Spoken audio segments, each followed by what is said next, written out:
Hey, what's up, everybody? Sorry, we're running a little late this week. This is the episode that almost wasn't. Long story short, I bought a new computer. The BIOS was corrupted, and I lost everything. All my files, all my 3 years of podcast files. I was devastated, to say the least. And then suddenly, they just appeared? Someone's looking out for me. I know. Well, we hope you enjoy the show a day late. My apologies. And here we go. Take care, everybody. Hey, all right, guys. I'm sorry. I finally got all the technical difficulties are squared away. Let's get ready to podcast. I gotta go. What? You just got here, man.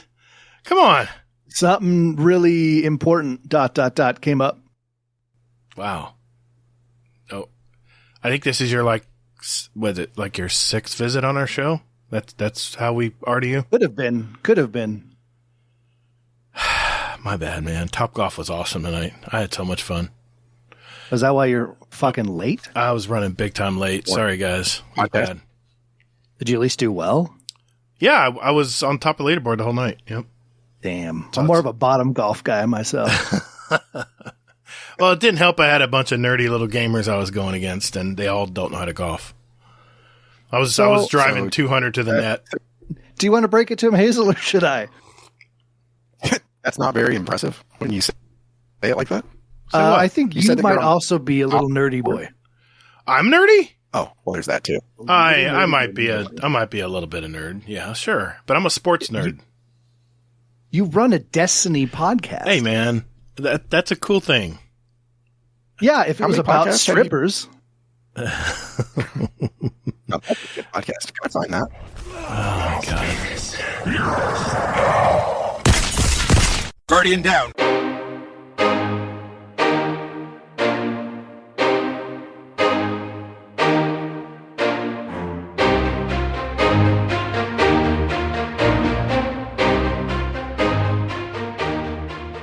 Yo, what's up, everybody? Thanks for spending time with us today. Welcome to episode 159 of Guardian Downcast, a Destiny podcast. If you love to play the game Destiny 2, then you've come to the right place. We're a couple of gamer dads that have played since day one, back in that release in 2014, and we're just about as passionate about it today as we were back then. We not only seek the stories of Destiny content creators, but we're a podcast that gives a voice to the stories of our Destiny players out there. And who knows, maybe you'll relate to one of those. We also discuss key topics and news within the game. We're the show that asks, what would you do if Bungie assigned a team for you to make Destiny content? I'm your host, The Gator, and my co-host Hazel is here as well. Hey, man. How's your week been? My week's been okay. I would like to have forgotten most of events that have happened this week. Yeah. So, yeah. Let's move on. Yeah, let's definitely move on. Yeah, just got back from Top Golf. First time ever doing that. It's so much fun, man. I don't know why I haven't done this earlier. It was awesome. It was my daughter-in-law's birthday tonight, so sorry, running a little bit late today. But yeah, it's definitely got to do it again. My wife says, it's half off on Tuesdays. I'm like, really? What you doing Tuesday then? Anyway, I am trying to learn how to use a video editor. So I'm learning how to use DaVinci Resolve in real time. I'm taking online courses. So, yeah, it's been a really, really busy week. And other stuff in the Discord aside, it's been a week I'd rather just move on from. So, but we have a real treat tonight as we, draw names and listen to our question of the month entries. He's our favorite streamer of game shows, tournaments, hell, whatever shenanigans he decides to take a part of for the night. He's created a wonderful community and is a real light wherever he decides to stop by. It's Mr. ElmmerFuddGames. Hey, what's up, Fudd? How you been, man? Hey, in your video editing software, do you have to do any coding? Don't get me started with coding. No, it's all intuitive. No coding involved. It's all easy, right? Well, just because of what it's called. I was just really hoping for some... Yeah, this is a Da Vinci Code joke. Oh, I see now. I just now got that. Oh, man. Oh, my God. Wow, we are podcasting. Huh? I am slow. I'm slow tonight, man. Geez, sorry about that. Oof. I forgive. We're going to move forward. This is going to be possibly the best show you guys have ever recorded. Oh, great. I love it. Well, speaking of that show, this is what we have lined up tonight. First, we're going to catch up with our pal Fudd here. He's a busy guy these days.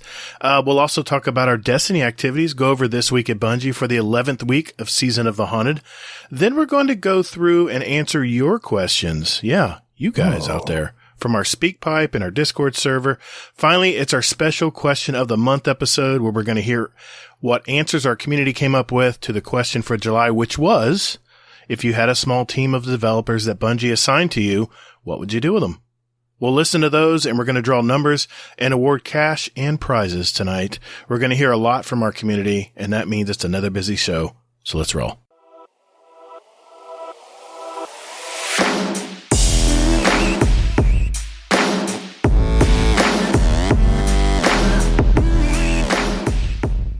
Thanks for listening to Guardian Downcast.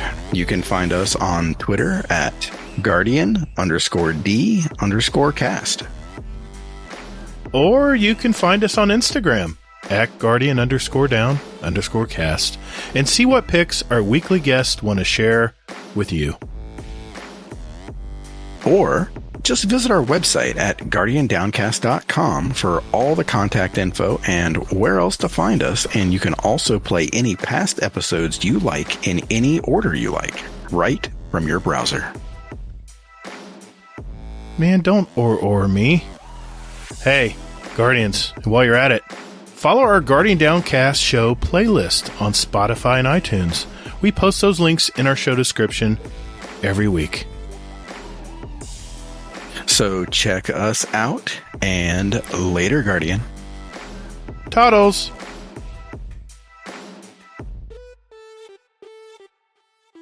Well, Mr. Fudd, hey man, you had messaged me a few weeks ago, and we were just got to talking and stuff, and I said, man, why don't you come back on the show? I know it hadn't been too long ago, but we need you back, man. So, how you been?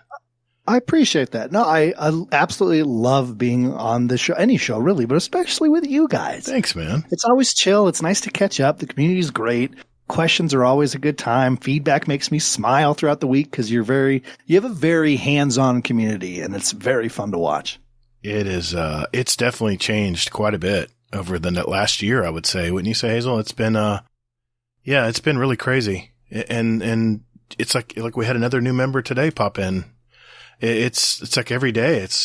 I'm loving it, man. I love our community. Yeah. It's so cool. And hey man, you got a great community over there too. I visit when I can and say hey, and it's like you guys got so much going on in that Discord, man. I can't keep up.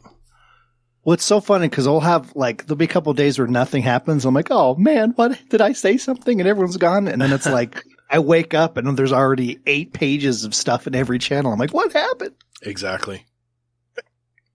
Yeah, I hear you, man. I get tagged. Yeah. It's a nice problem to have when you can't keep up with the Discord. Like that just feels good. When it flows without your input, because we have all been there, especially when like your show first started, you guys are having to post stuff constant, kind of get conversations going. And now like you can wake up and there's already, 32 good morning messages and conversations in every channel. And like when it's kind of flowing without you, that's a good feeling, Yeah. And what most people don't know is every morning, anybody who says good morning, I give them a fist bump emoji. And I've done that every day. And it's just my way of saying, hey, I see you. Thanks for saying good morning. And, it's pretty cool. Yeah, it's a lot of fun. You've had a community longer than us, man. You've had a community for what, 5 years now? How long have you had your Discord? Jeez. Longer than a month and a half. I know that for sure. I can confidently throw that number out there. Right. It's probably I didn't have a Discord when I first started streaming because I didn't think that would be, I was like, oh, that's what weird people do, Mm-hmm. And then very quickly I was like, oh no, there's good reason for this. So it's probably, I think I've been streaming for 4.5 years. We've probably had the Discord for 4, maybe 3.5, something like that. Twitch.tv/ElmmerFuddGames, by the way. MMDD. Absolutely. And your TikTok game is next level, man. You got a lot of TikToks, whatever they're called. But yeah, I need to get better. I've been kind of slowing down on that. I need to get better at that. Thank you. I needed that. Yeah, man. It's happening. What does it take to make a Discord like what you have? It's all about honestly, it's just the right people. At first, I made it and brought some people that were regular viewers in, and invited like, hey, what's up? Let's jump on in here. And, it was super, super slow. You're having to post every day, like, hey, what's going on? What games everyone's playing? And getting nothing in back. But once you start you bring the right people in who want to carry conversations and don't want to get pulled into it. People who are, a good mod team like you guys have, some fantastic people minus Rarunga, who, really know how to make people feel welcome and really pull through. But I know probably the best thing would be to start a Discord like before COVID started, because that's when everyone had nothing to do but talk in Discord. That helped a lot. Yeah. So yeah, and we're past that now. So anyone starting one today, good luck. I don't know what to tell you. You have a streaming community and a Discord community. I guess what Hazel's trying to say is, help us, senpai. You don't need my help. You guys are killing. You like about us? Yeah. You guys don't need. I need help from you guys. No, please. I gotta go look. I gotta go look at this now. Are you kidding me? Because you were our role model, man. Before we even started podcasting. In fact, you were the very first show to say, hey, come on, guys. Tell us about your podcast. We weren't, I wish I was desperate enough to go around, but I didn't even know I could do that. And you just contacted us out of the blue and said, you said, welcome to the community.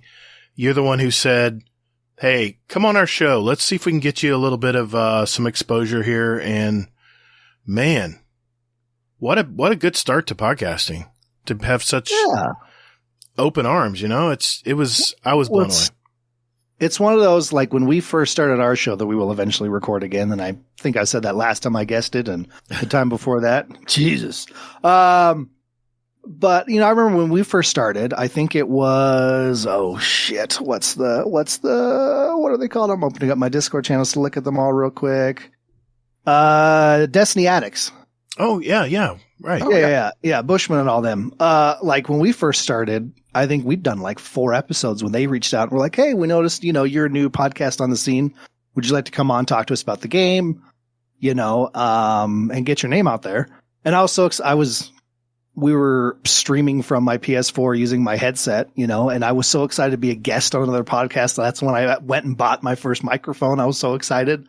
When I went on their show, I didn't know how to do settings in Discord, so I used my camera microphone instead of the one I just bought. God.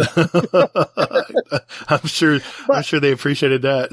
Yeah. So the whole thing is but no, I knew how amazing it felt to have that happen to me, and from there other people were like, oh, hey, we heard about you through these guys, we want you to be on our show and get to know all the communities and whatnot. It's like, it felt so good. It felt wrong not to try to do that myself, So when you guys first popped up, I was like, yeah, absolutely. The chance to pay that forward in a way. And now you guys have blown up to insane standards. You guys are huge. Oh man, thanks. I'm humbled. And we've done the same for folks in our Discord who have decided to make podcasts too. I've been on a few shows. I think Hazel has too. And exactly. we try to pay it forward as well. People on here too. Yeah. Oh yeah. Exactly. Yeah. Well, last time we spoke to you, you were, I'm sure, I don't know if everyone doesn't know, but you live in the Colorado area and you were on vacation. Did you vacation? You went camping. Did you go in Colorado? Did you camp in the mountains? Oh, yeah, we, camped in the mountains that time. This last week, actually, we just got home yesterday from another camping trip. So it's perfect right there. Look at us staying on par there. But yeah, we went for a 4-day trip up in the mountains here. Beautiful, beautiful campground we'd never been to. It was like a 20-minute dirt road into the middle of nowhere to get to it. So like no one was there. Very well maintained. The campground host was awesome. We had like a moose and a baby moose come like walking through camp and like fed on grass like 20 feet away from us and like just hung out. There was this beautiful hiking trail that went to like 4 different lakes in the back country that like hadn't been touched at all. And it was just a great time. It was such a good getaway. Well, what are your accommodations? Were you tent camping or did you have, I don't know. Tent camping. Yeah. Anything else it's not camping. You better have a really good air mattress. I tried it once. I couldn't do it. My back was so stiff in the morning. Holy moly. And I was stiff too, but not. I walked right into that. Sorry. No, hopefully someday you do. Hey, wham, whoa. Hey, folks. Whoa. We got That's a double whammy. That's a for. Yeah, it was really nice. Kids had fun. No electronics for like 4 days, and I never heard the sentence "I'm bored." So mission success. That's awesome, man. All right. Well, Mr. Fudd. So yes, sir. In case somebody just picked up, this episode and they have no idea who you are, they haven't listened to any of the other episodes you've been on. Tell us about yourself. Who are you? What do you stand for? Things like that. Well, that's pretty. What do I stand for? That's a deep question there. But I guess for the first half of that question, hi, yeah, I'm ElmmerFudd. I currently still drink. Sorry. But no, I'm a variety streamer on Twitch, twitch.tv/ElmmerFuddGames, as Gator mentioned earlier. I like to play a lot of BRs currently, but a lot of, I like to do some classical games, a lot of party games, think of like Fall Guys, stuff like that. And just really, really connect with the community and try to mostly communicate and stuff outside of streaming. Streaming is kind of a side thing now. It's more about the friendships and hanging out and stuff in Discord. It's kind of where I'm at right now, which feels really good to do. I also host Battle Royale tournaments, mostly for Apex Legends currently. They're free to join. There's no prize pool, so it's all for fun. We put on a live show where we shoutcast over everything. It's just a good time. So that's something you're interested in, definitely reach out for that. I also have a podcast, Just Some Gamers, with my best friend since freshman year of high school, I think. Freshman year of high school. Yeah. So it's been a hot minute we've been together. And we run that show and talk all things gaming nostalgia, new games coming out. We do game shows, think of like Family Feud, stuff like that. Every 10 episodes, these guys have been, I think you guys were on one. Yeah, we were on one. Yeah, it was great. Yeah. Try to bring in a bunch of different people for those and just really go all out and just do something weird and different. It's a good time, man. Man, you did a really cool thing just a few weeks ago. Our brothers over there at the Potato Thumbs podcast were celebrating their 5 years of podcasting, and we made a guest appearance. And you were so cool. I don't know if they came to you. I don't know what the story is there, but you decided to host it and stream it live on your channel. That was just very unselfish, dude. That was very nice of you to do that. It was pretty selfish. Yeah, they were talking about it, and I was like, listen, you guys have great numbers. I need those. All right. If I can't said unselfish. I will slander you to the end of my days. No, they reached out to me, and it was one of those, like, my jaw dropped. I was so touched. That was such a cool moment when they asked me to do that. I even thought, no, I can do all this, but log into your channel and do it there. And they fought me hard for it. So. But no, it was such a cool experience to sit down and recreate, like an overlay for their thing and schedule it out and really get in the nitty gritty of getting all their people on and figure. I even learned a few things about Discord I didn't know beforehand, but yeah, it's just, I always enjoy doing something new. That's why we started doing the game shows, because that's put me out of my comfort level. Right. Hosting other shows, on there, the shoutcast, everything. It's fun to get pushed out of the norm sometimes. It is. Yeah. It's where you grow, man. And did Fluffy approach you, or did you reach out to them? Yeah, he approached me. That's and again, that was it was so cool. I was deeply touched. I think because they know a lot of people, so that was really cool. Yeah, we promoted it in our Discord too. We really wanted to whoop it up for the Potato Thumbs guys, and yeah, I think Fluffy remembered him telling me, I'm just going to get slammed tonight. I don't want to have to worry about, recording or anything. I just want to get drunk. And he had a good time, man. Great time, man. Hazel, anything you want to ask next?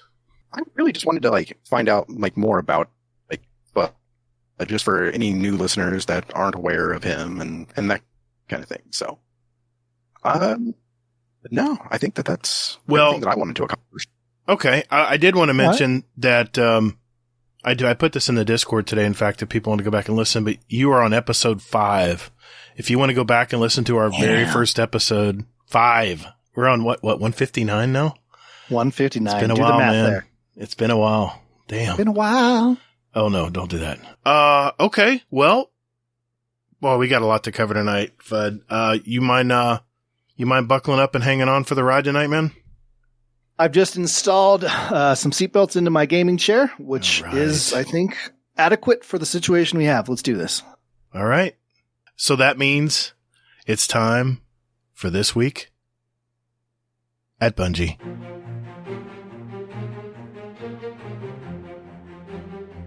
Hey Guardians, just a quick reminder that we now have a Destiny 2 clan, and Hazel and I invite you to be a part of it.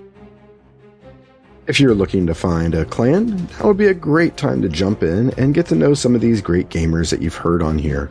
We're not hardcore or anything, so you don't have to worry about that. Enjoying what time you have for Destiny is all we ask. So, if you're looking for our clan out there, we have a permanent link in our Discord under the channel GDC Destiny 2 Clan, where you can find a link. Otherwise, look for Guardian Downcast Pod, and the link will be in the show notes of this podcast. Yeah, right below you there.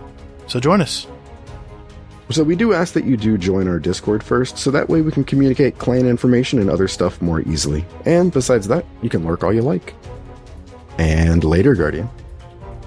Hey man, that's my line. All right.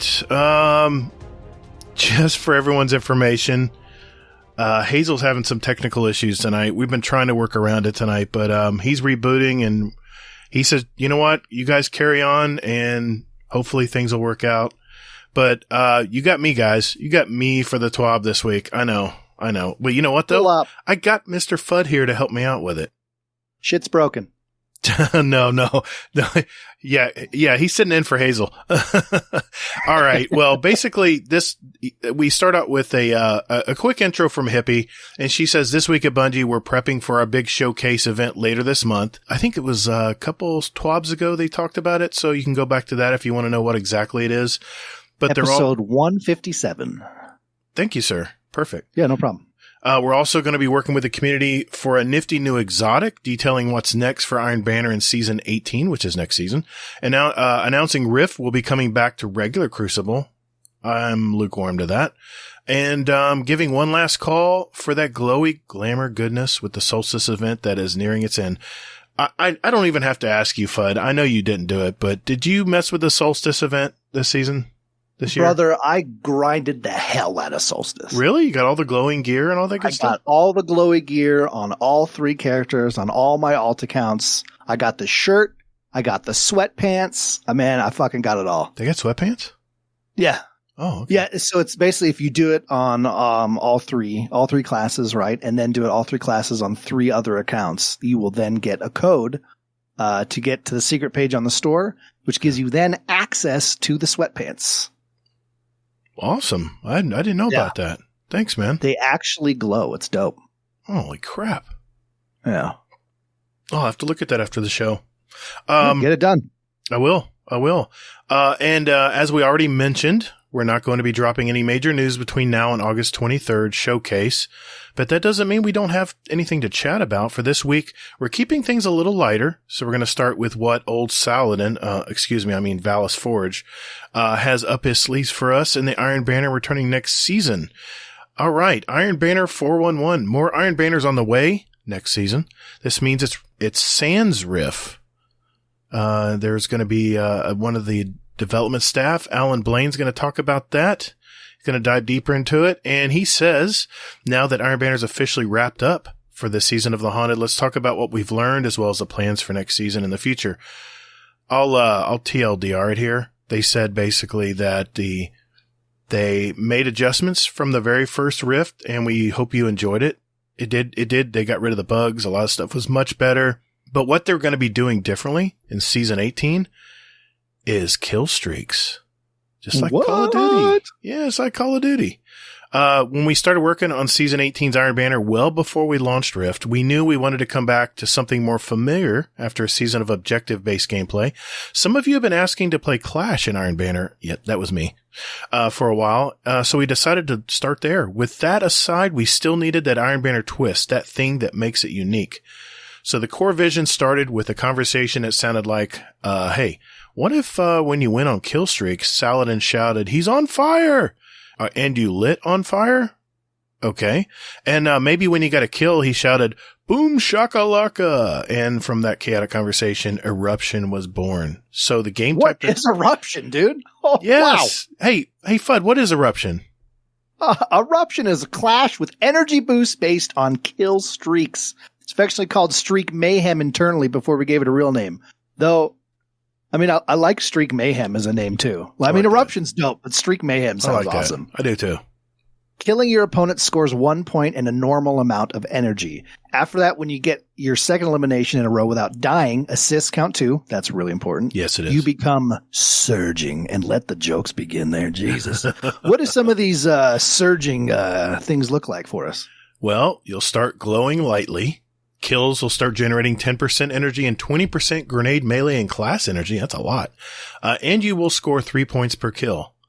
When you get your 5th kill without dying, then you become primed. Okay, what's primed all about, though, Elmer? Dude, if you get primed, like we all love prime engrams, right? But now you yourself are primed. You will begin glowing brightly. Shine bright like a diamond for Rihanna. Your team goes on the hunt. Everyone on your team gains 5% super and 10% grenade melee and class energy when you do this. You now gain 12% super and 5% grenade melee and class energy per kill. Per kill. Do you know how fast you get your super if you can keep that up? That's going to be crazy. And you continue to score 3 points per kill. Well, I mean, that sounds great, Gator. Yeah. So who wouldn't want to be primed? Well, you also, Fudd, have a 15-second timer on you. Holy crap. If the timer reaches 0, you erupt. What? Yeah. What does erupting do? Well, it kills you, which resets your streak, and it ends the hunt. Getting a kill resets the eruption's timer back to 15 seconds, and you are then marked for both teams, so everyone can see right where you are. Oh, that's not going to be good. And the other team gets 3 points for killing you. Choices. More than one player can be primed at a time. I can imagine the chaos. Yeah. This is definitely be chaos. Yeah. Oh, absolutely. Yeah. That's the thing. If you're someone that can win your gunfights, but you're also not aggressive, like if you don't get into it in 15 seconds, it's over. Oh, yeah. So, I mean, it sounds OP until you realize there's obviously, as all things are in PvP, there is, the other side of it that kind of keeps you grounded. Yeah. And there it is. You got to be talented, extremely aggressive. And if your team works together to keep you alive while you're pushing, because assists count too, your whole team will have supers nonstop. And it is just, if you have a well-organized group, like steamroll. Dude, I couldn't have said that better myself. Well done. Yeah, thanks, man. That's exciting. Legit. It is. It sounds like, that game was kind of made for me, except for the part where I have to go find someone to kill in 15 seconds? That's not good. But that's the price. That's the price. The ankle. Yeah, that's the price you pay. And they said, also concerning they said they're excited about the eruption, getting everyone's hands. We hope it continues to illustrate our desire to bring new and unique experiences to the Crucible and Iron Banner. One of those things we learned with Rift in the current season is if we have a brand new mode, like the most iteration of Rift, introducing it to everyone is in a high-focused environment first highlights inevitable issues that any multiplayer game has, of course. Instead, we're going to be moving forward with a zone control plan, introducing it as a low-pressure Crucible Labs first to make sure it performs as intended in the real-world setting. Then and only then do we bring that mode to Iron Banner, albeit with a unique little twist. We'll definitely come back to Control and Rift for Iron Banner in the future, but expect a familiar mode with a unique experience in Season 19. In the meantime, they're talking about what they're doing different in Rift. They said... Yeah. What are they doing, Fudd, in Rift for the next season? I don't know, Gator. I lost my place. Give me a second. It's all right. We were flowing so good. I just legitimately got excited Rift is a thing that everyone's been talking about forever, right? Yeah. I feel like that's been a conversation since the game. Again, my podcast used to be about Destiny, so we covered this stuff all the time. And I remember discussing Rift way back when too. Right. So this is exciting. More stuff coming in that everyone's asking for. Nice. So Rift won't be an Iron Banner for Season 18. That doesn't mean this mode is gone forever. Rift will now have more standard overtime rules. I know that was some issues for people to remember. Mm-hmm. Overtime is that added time put on the clock to give teams a shot at breaking any tie that may be in place. It also gives us Titans, hey, I'm legit a Titan. A fair shake to just go ham with those fiery hammers. I run fiery hammers and hope for the best. Yeah. Getting that win in overtime, like that's the moment every gamer, athlete, whatever you do, lives for. Throw that basketball from half court, buzzer goes off, it lands in. Yeah. Yeah, it's crazy, man. Well, Alan Blaine, the developer who's explaining the new Rift and stuff and the new game mode, he also says that Season of Haunted ushered in a new era of Iron Banner, starting with that Rift game we mentioned. With the first week, of course, had a rocky start. And this is where I was telling you the TLDR is they fixed a lot of the stuff. They changed the game mode slightly in certain areas that made it more competitive and not so oppressive in some games, especially if you're up against 6 players. We all know, change can be hard, especially unexpected change. But they are always very good at communicating changes. So they're very good there. And, the balancing between, in the PvP universe in Destiny 2, we talked about skill-based matchmaking last week, or at least I had tried to attempt to explain the new skill-based loose matchmaking, but it's never a success. There's no way, and no one's ever going to be happy. I mean, you're going to piss somebody off. Just the way it is. Yeah. A little bit of fun data that they wanted to make sure they mentioned was 1.5 million players played at least one match of Rift this season. That's huge. That's a good number. That's a big number, man, for just a certain game type. 300,000 of you managed to reset your rank. 150 reset it twice. Hold my hand up. I did. I got my Iron Lord title. Thank you very much. Humble brag. Look at you. Humble brag. Yeah. So they said it, it hit a few people just right. One player reset their rank 17 times last season in only 55 hours in game. That's sus. I don't know. That's a pro gamer. That guy's got a better chair than I do. Dude, he probably has a better everything than we do. Including a better brain. Aim, brain, skill, yeah, exactly. age gap. Yeah. Well, on the other end of that spectrum, Fudd, another player played 133 hours of Rift during season 17 when it was out on Iron Banner. That's a lot of hours. A lot of hours. Not a lot more than what I did. But like I said, they realized they had some flaws. They're going to be changing things. They've tuned stuff already, when they added a 3-score mercy rule, as well as, when they dropped the base mode down to just 8 minutes. So we don't need to really go into all this. This is pretty much the main thing I wanted to talk about, Fudd, was that game type, man. That game type was awesome. That sounded like so much fun. Oh my God. Yes, dude. You think it'll take off, or do you think it'll be like, maybe a novelty and then wear off? I mean, most anything is kind of a novelty till someone finds a strat that like makes it unfun for everyone, as that's just the Destiny community way. It is. So, but it's one of those things when you're there at launch, it's so exciting and you'll always remember the good times you had. And, maybe it surprisingly sticks around and it's not a thing that we can find a way to break, which I doubt. But no, it's very different. And yeah, you have to work with your team and rock and roll. It honestly sounds fantastic. Yeah. And one thing I was hoping they would do is they would offer Iron Banner more often. They only offered it twice this season. That's just not a lot. The only really other thing I want to talk about is, they're going to have new, exotic weapon ornaments, but what they're going to do is we're going to vote on which ornaments they decide to go with. We're leaving it up to you, the community, to pick which exotic gets a community-created ornament first. We have 3 options for you to vote on in email, which we'll send out starting on August 16th. The choices are Arbalist, Sweet Business, pass, and Rat King. I could see Rat King. That'd be kind of cool. You can do a lot with a Rat King. I wish Sweet Business was viable. It was such a fun design of a game. And the Titan chest piece that like refills your auto ammo, like it just felt good, but it just was never great. It's funny. I was watching the original promo for Destiny, for Destiny 2, and they showed the Sweet Business in it. Them just mowing down. Oh yeah. I was excited for that gun, man. I said, this is crazy. This gun's going to be so OP. And then, they just nerfed it so badly. What was what's that SMG? That's that same like. Oh, you're talking about like the Recluse. No. Okay, I'll look it up. What is that? What is that? Is it the one you caught on fire if you used it too long? Is that the one you're talking about? No, like every time you got to kill it, like refilled some ammo, and it was like gold. Yeah. That is the I have it. It's a primary weapon, and it is called. I love this. I love this SMG. It's really cool, and especially if you're just mowing down ads. There it is. Huckleberry. Yeah. The Huckleberry honestly was just a better sweet business as an SMG. Yeah, and its recoil direction's perfect at 100 if you have the catalyst. It's amazing, man.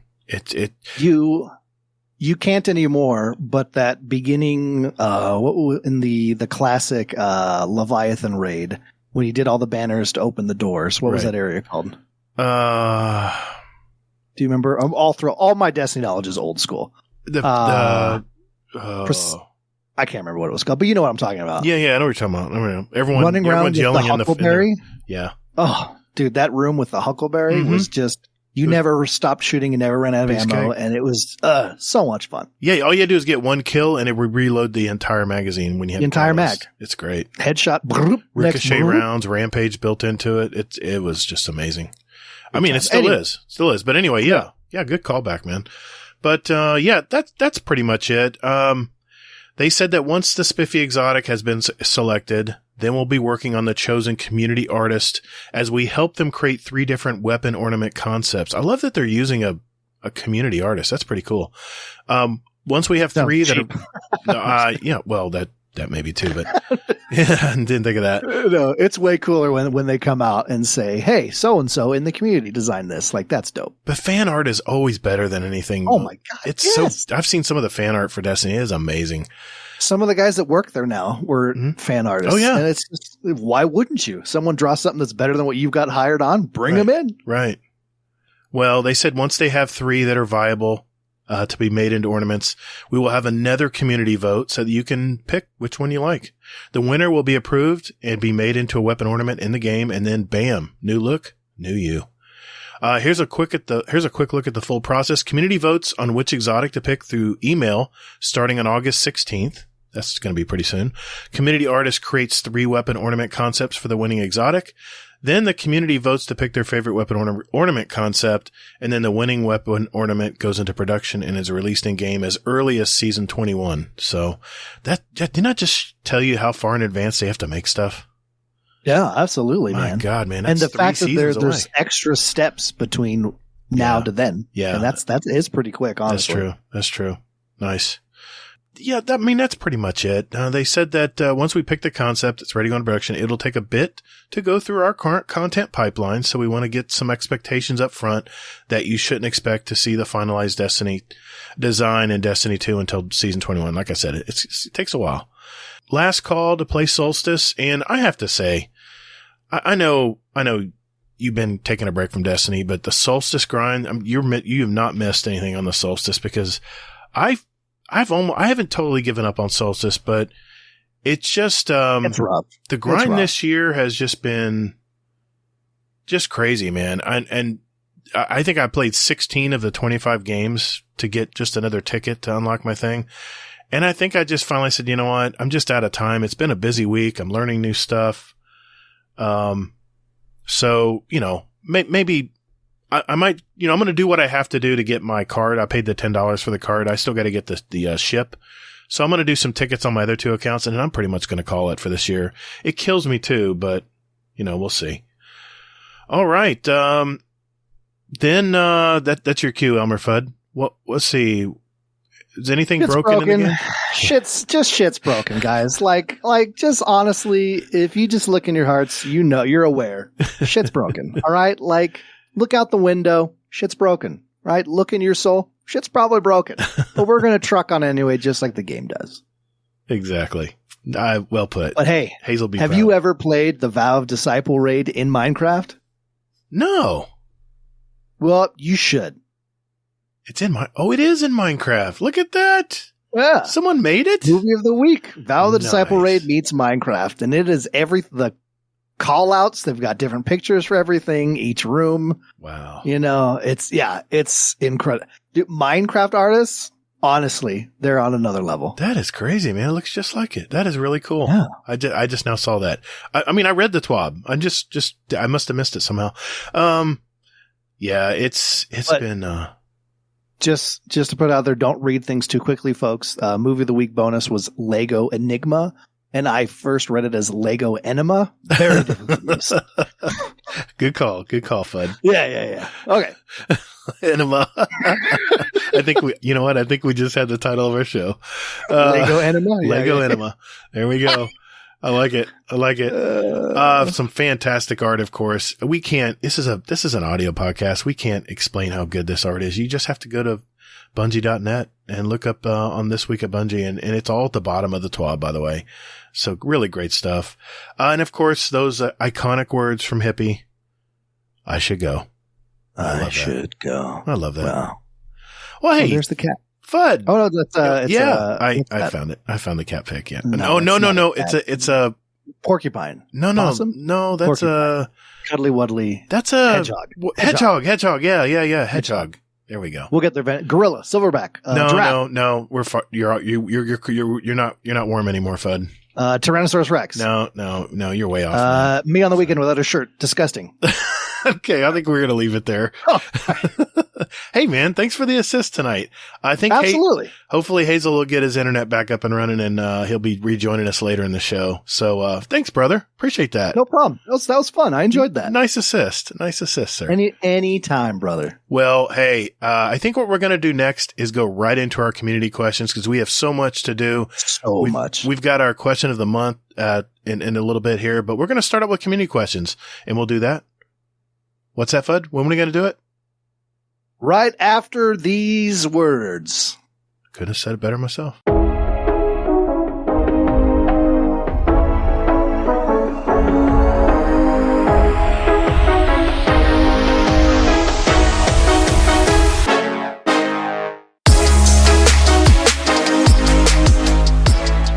Hey, Guardians. Would you like to send a question for the show to us? There are 4 easy ways to do it. First, join our Discord server. There's a join link in our show notes. We have some great gamers in there, and you can just lurk or hang out and jump right in and talk to us, whatever you'd like to do. There's also a channel labeled Podcast Questions where you can type in your question for the show. You can also email us at guardiandowncast@gmail.com, or we also occasionally tweet about our upcoming show and guest. And you can respond there with your question at Guardian_D_cast is our Twitter handle. Finally, you can send us a voicemail with your questions at speakpipe.com/GuardianDowncast, all one word, and we'll play it live on the show. Thanks to all of you out there who do listen to our show. And Toddles. And later, Guardian. Hey, man, that's my line. What? Yeah. Says who? It's in the script. It's my line.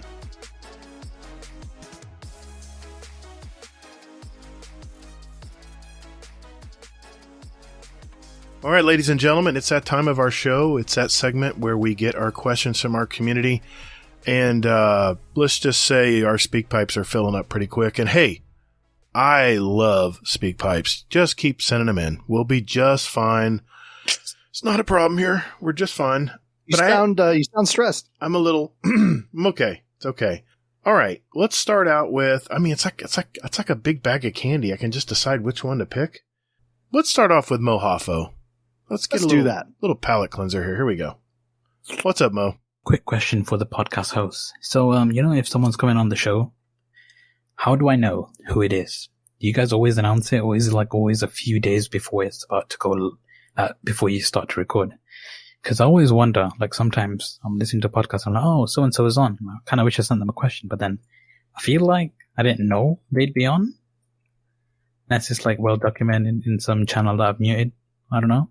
But yeah, quick question for the host. Enlighten me. Cheers, Madeas.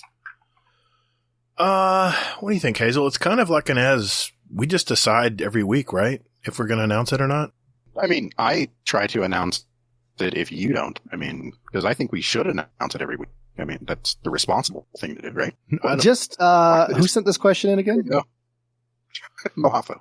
Well, just DM them every week and don't announce it to the Discord. Oh, there you go. See? There you go. Simple. Also, yeah, a couple speak pipes from Mojafo have come in, right? Yes, quite a few. That's not a first. Yeah. Incredible voice. Always love listening to those speak pipes. Yes, exactly. It's just like really, legitly, I want to just sit and chat with them. Like, good vibe. Mm-hmm. People have, we're talking in the Discord this week about how he should have his own little segment where he has a rant or something. What do you guys think? I don't know if it'd be a rant. He seems like really cool. Like, not a rant, but maybe like a Chardonnay review. Like a Moe's Corner. Oh, yeah. Why don't you mosey on down and take a listen? There we go. Okay. Speaking of British people, let's go with Mr. Hades. He had a story for us. Story time, guys. Sup, guys? Hades here. Thought I'd do a proper scum death, so I am currently sat on the side of the road on the motorbike. I've just been going, I think I was doing about 45, maybe 50, and a rabbit, pretty sure it was a rabbit, just crossed the road and either went between my front and back wheel or just missed the back wheel of my bike. I don't know if I should be calling Ghostbusters, Gator, or Fudd here, but Jesus Christ. Closest to a question you're going to get out of that is, have you ever mildly shat yourself and still not have any idea how that came out well for you? Love you. Have fun. Oof. Close calls. What do you think, Fudd? I'm sure you've seen everything, man. Especially on a bike. Like, that's no joke. That's I think he's like a 125 or a 250 bike, I think he said. Damn, it's a smaller street bike. That wheel. That's it. Yeah, exactly. Oof. I'm sure you're right in the shit all the time, aren't you, Fudd? Oh, all the time, yeah. Any close calls that you can think of? Either on or off the job, I guess. Encounter? I was T-boned while riding a bicycle. A Suburban hit me. What? And oh my God. Legit, somehow the angle that I happened to be in them, like, destroyed the bike and flung me in the air, but the car never actually touched me, and they were going pretty fast. So I feel like that would have gone really bad. So I was super shaken up. My bike was wrecked, but I basically walked away unscathed. Wow, that's amazing, dude. I don't know how you pretty survived fantastic. That. Jeez. One of those magic moments where everything in physics lines up, I guess. I don't know. You have one, Hazel? Wow. You think of one? The only one I can think of is I was maybe 22, maybe 23, and it snowed really, really bad here. And I was driving a truck. I had an S10 at the time. Ooh. And yeah, it was great while I had it. So I was going across this bridge, and I had no business driving in this. I was driving home and from work, and my parents were like, "Yeah, don't go, don't risk it." And I'm like, "No, I can do it." And I should have known something when even my job that was shitty and they didn't care about us said, "Hey, why don't you just stay here?" Because I guess some people were actually staying there. I'm like, I only live like 15 minutes away. How bad could it be? Yeah, I'll be fine. So, yeah, exactly. It's just over 2 bridges. Jeez. Yeah. So, I ended up going across one bridge just fine. I was like, this is great. I'm just going to go slow. It's okay. No big deal. The second bridge, I noticed there were 3 cars that were like sort of, one on the right side was spun out, like facing in toward the road. Another one was facing the other way. And then the third one was just like stuck in the middle. They just weren't going anywhere. And I'm like, okay, well, I'm going to go ahead and I'm going to put on my brakes and I'm going to, try to back up and go back to work at this point because there's nothing I can do because I can't get through. Well, my brakes did not work. They basically locked. So I'm like, well, this is going to go bad. So I ended up like sliding. I was like, okay, so I'm going to just go to the left. And I slid to the left. was like, okay, well, I dodged that car. And I'm like, can I actually fucking do this? So I cut the wheel hard to the right, flung my ass out, and I just kind of slid right past the second car and the third car that was just stuck in the middle. And I'm like, great. Okay, now what do I do? Yeah. Jeez. Luckily, I just kind of stopped. And I'm like, okay. And then I just drove the rest of the way home after that. Wow. Yeah. What are the odds you go right in between the two cars? You're a legend, dude. Whew. I've had so many close encounters. I've on my bike in Florida. It's why I don't ride anymore. The one that really was like an oh shit moment was I was following in the morning. I think I was bringing my daughter to school, and this old Nova looked like it had been sitting like in a backyard, and they just got it started to get it home. I don't know, like a 73 or 76 or something. And it was just going, piddling down the road, like tree moss growing off of it. And I was, following, at 45 miles an hour, following pretty close, but not too close. And all of a sudden a giant possum falls out the back of this thing all over the road. I mean, a big mama possum, and she's like flip flopping all over the place. And I damn near ran off the road into a ditch. I corrected the car back, got back behind, and then all of a sudden a little baby possum comes out and goes off to the side of the road. And then another. And then another. Another one comes out. I think it must have been 8 little baby possums. They must have been living on the axle underneath the car. That's a slutty possum. That is, man. And yeah, it was, that was a good morning. Yeah. I've had so many close encounters, but regular traffic accidents and stuff aside, that's nothing eventful, but that possum story comes to mind every time I think about close encounters. But, okay. Let's keep it going here. Let's go with, our buddy in Holland, 21 Cabbage. Hey guys, 21 Cabbage here. Question for you guys. Do you guys have any tattoos? I am heavily tattooed. I think 80% of my body is just filled. Some are good, some are bad, but old school Americana, traditional style tattoos, which I like a lot. But I'd be wondering, do you guys have any, or do you even like it? If not, then, well, consider this big pipe not sent. By the way, this is my 11th try to record this one. The reset button is my best friend right now, but I'm sticking to this one. Gotta do it. All right, I'm going to stop now. I'm going to send it to you. Okay, bye. Thanks, 21 Cabbage. Hope you're doing well, man. Tattoos, guys. You guys got any? Currently, no. I'm looking to where hopefully we move up north. Things will kind of slow down to a point where I'm looking at getting a sleeve done. Oh, I'm very excited for this. I've always wanted tattoos. Mm-hmm. And financially couldn't, and then regular life. It's just one of those things that always kind of got away. But I've always been fascinated and think it's the coolest shit. So I'm looking to get that done hopefully in the next 6 months. It's really hot right now, man. Everybody has tats. It's well, that's another. It's like, it's really hot. It is hot. That's true too. I said where that. Have you been, man? Where well, have you been? I see when I was. See, when I was around 20 something, the only people who had tattoos were biker gangs and, Abraham Lincoln. Yeah. Yeah, like that. Yeah. And they were killing vampires. And very crazy. I have that one. Yeah. So I tattoos were not in fashion when I was younger, and I thought about it, but I don't have any tattoos. I don't. I've thought seriously about doing it. On my arm, because my bicep and my right on top of my shoulder, that's where I don't wear muscle shirts much, but that's where it'd look good, I think. I've thought about it, but no, unfortunately, 21 Cabbage, I do not have one. How about you, Hazel? I don't, but not for the reason, like, not for finances and not because I'm anti-pain and stuff like that. It's actually because I'm scared to get one. And the reason why I'm scared is because I've heard it's like a gateway drug that you get one and then you want to get two.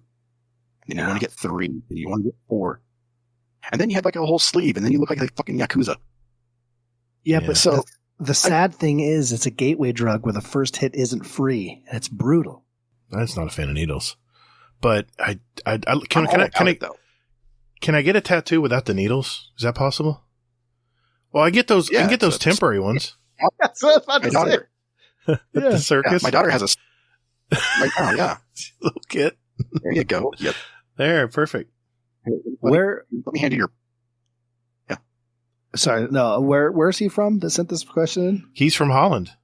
Holland, damn. Yeah, and he's in a band, according to Hazel. He's in a rock band. Yeah, I had he's in our playlist already. Oh, that's right. That's right. Speaking of Europe, right. just fun side story. When we were camping, we were on the hiking trail, and there was this couple speaking. It turned out to be Dutch. It sounded Dutch, and they were trying to figure out which trail to go on, I guess. But I could tell, like, he was pointing at us and then like shrugging his shoulders and stuff. I'm like, all right, he's looking for which trail he wants to go on. So I walk up and I'm like, hey, which trail are you looking for? And he starts laughing. He's like, you speak Dutch? I'm like, no. And he's like, oh, yeah, no, we were just trying to figure out which way to go. You know, I explained it to him. You know, he's got this beautiful accent, right? Mm-hmm. And I'm like, and he's like, yeah, we're on vacation from the Netherlands, you know, speaking of Europe. And I'm like, oh, that's super cool. I'd love to go visit there. He's like, yeah, this is crazy over here. There's rocks everywhere. He's like, where I'm from, there's one rock in the entire country. What? And I start laughing and I'm like, oh, they got a plaque on it? He's like, no, even better. They built a city around it. It's called Rockland. And I was like, what? Holy crap. That's awesome. It was just, I'm on a random hiking trail in the middle of Colorado and there's this guy with his family from the Netherlands walking around. I was like, this is awesome. That is great. That is great. Wow. Gonna keep it going because I know we got some stuff to talk about in the Discord. This is from HammerCrasher32. HammerCrasher32 here. I have a question. So I was talking to somebody about being sick, like when you're having to upchuck, and it seems like there are two types of people in the world. Those like me who, when you vomit, it is a full body, get this stuff out of me, veins popping out, yelling at the toilet, involuntarily, of course, because your body is just like doing what it's doing. And it's a very violent experience. And the next 2 or 3 days afterwards, your abs hurt from the workout they got from getting things out of your body. And then there are those who just kind of open their mouth and the vomit just kind of falls out. Is that an accurate assumption of the world? And if so, which one are you? All right, vomit question. Ooh. We'll send it to you first, sir, Fudd.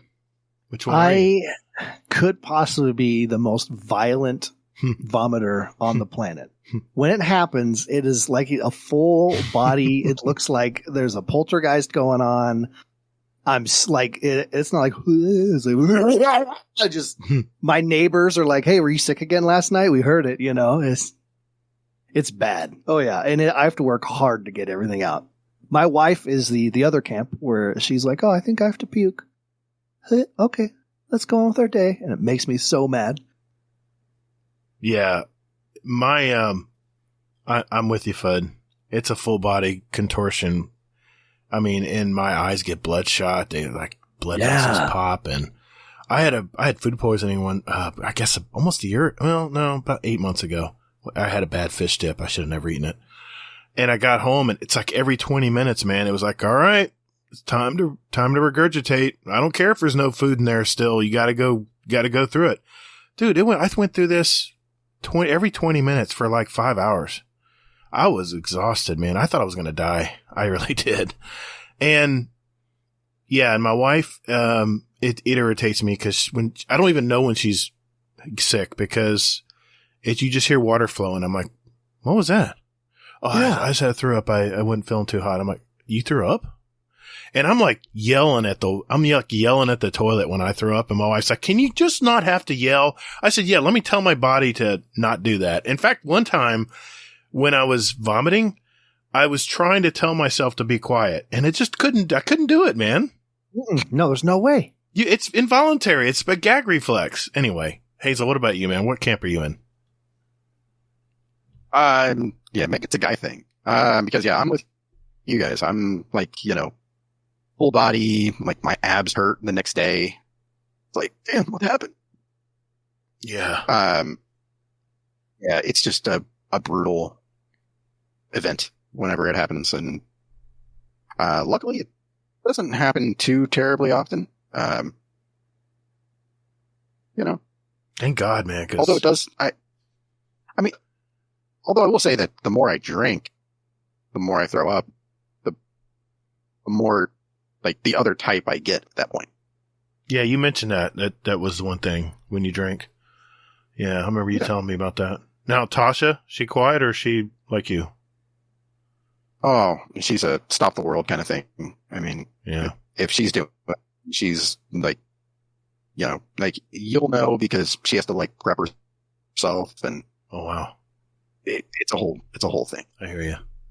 Yeah. Yeah. Lisa makes fun of me all the time because she's like, it's like you walk out of the room and go, attention, everyone. I am sick. No, I don't want everyone to know. I want to be quiet. I mean, I'll wake my wife up in the middle of the night. She goes, oh my God, are you okay? I'm like, yeah, I'm fine. Because it's so violent. Anyway. Yeah. We can go down a dark road there. Anyway.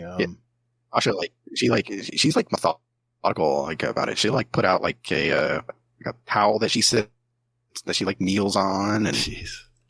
What are you doing? Harry Carey? But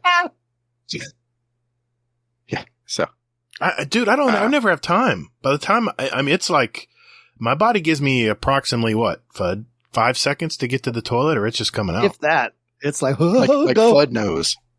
Yeah, Fudd knows. Yeah. I know because Fudd's a violent. Well, we're all violent, so yeah. We're all violent. Yeah. It's 5 seconds. That's all I got, man. And then sometimes I haven't made it.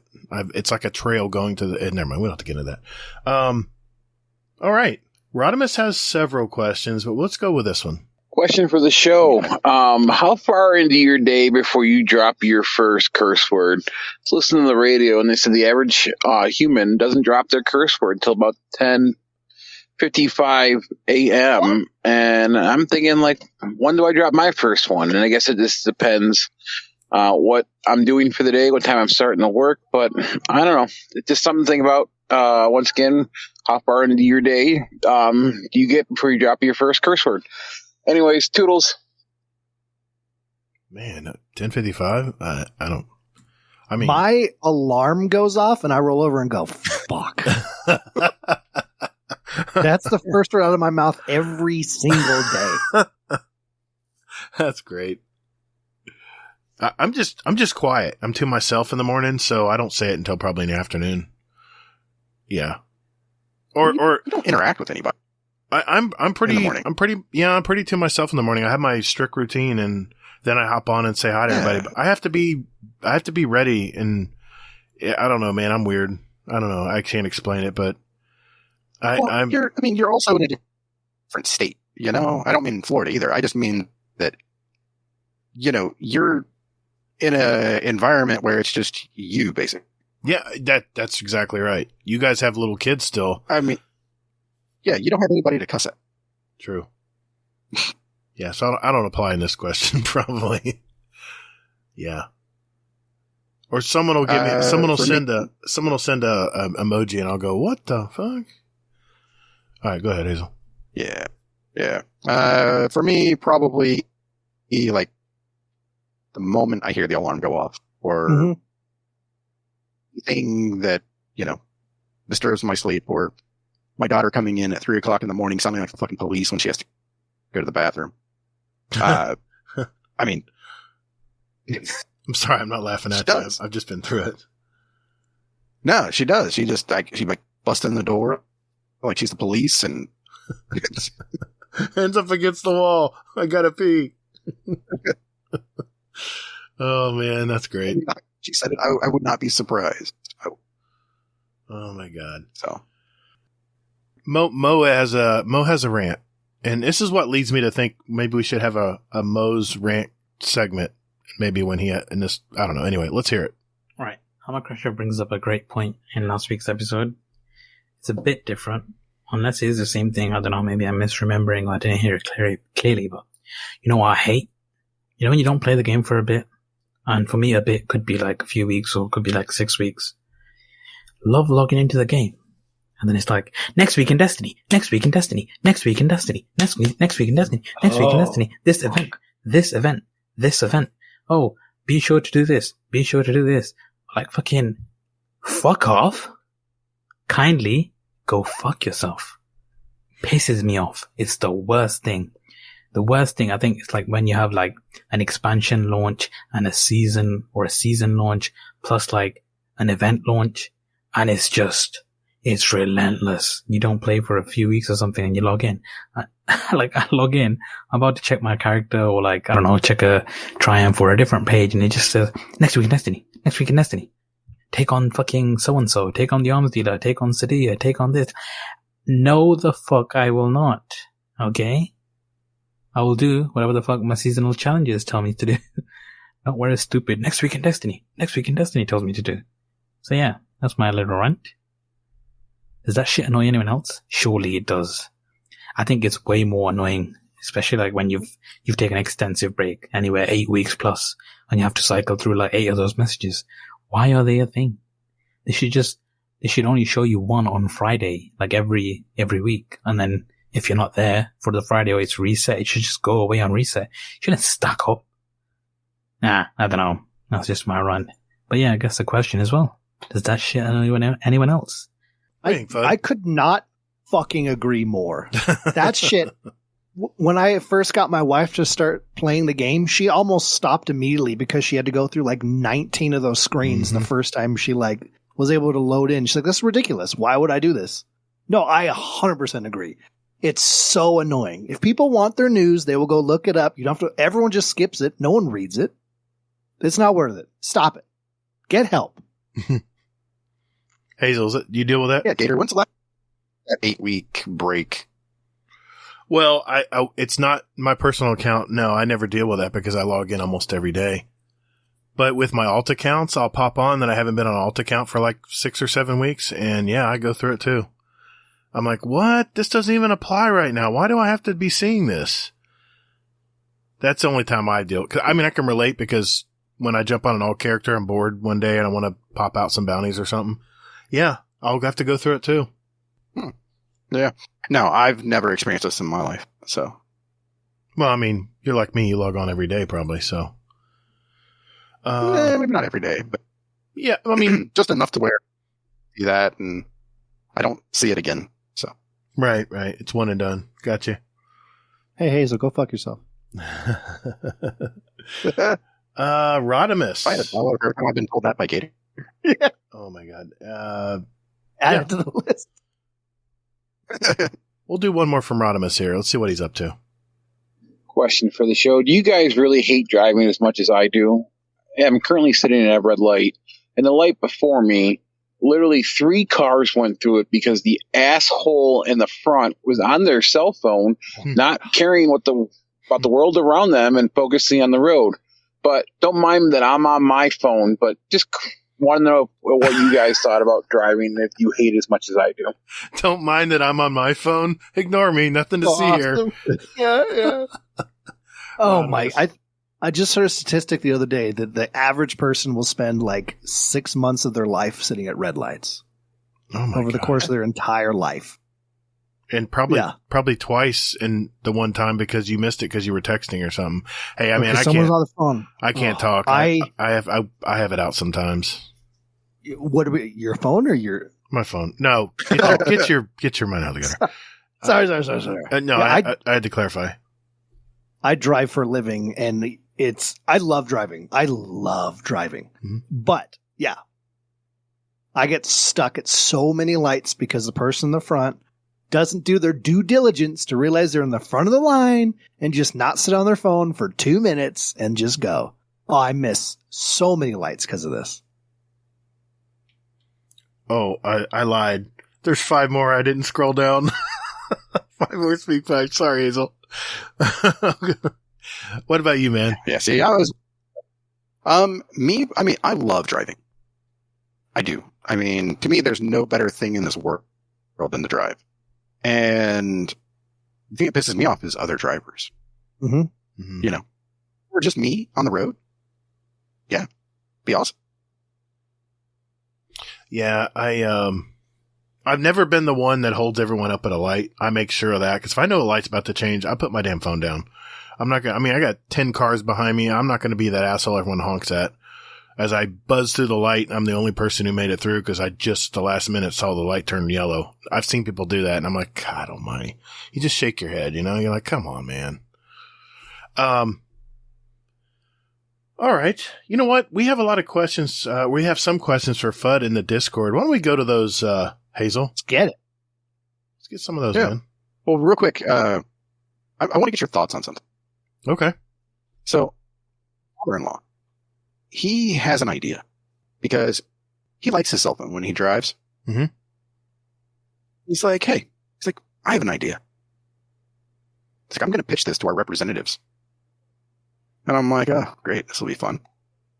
And his idea is that they should widen the lanes in the road to accommodate for people on their cell phones.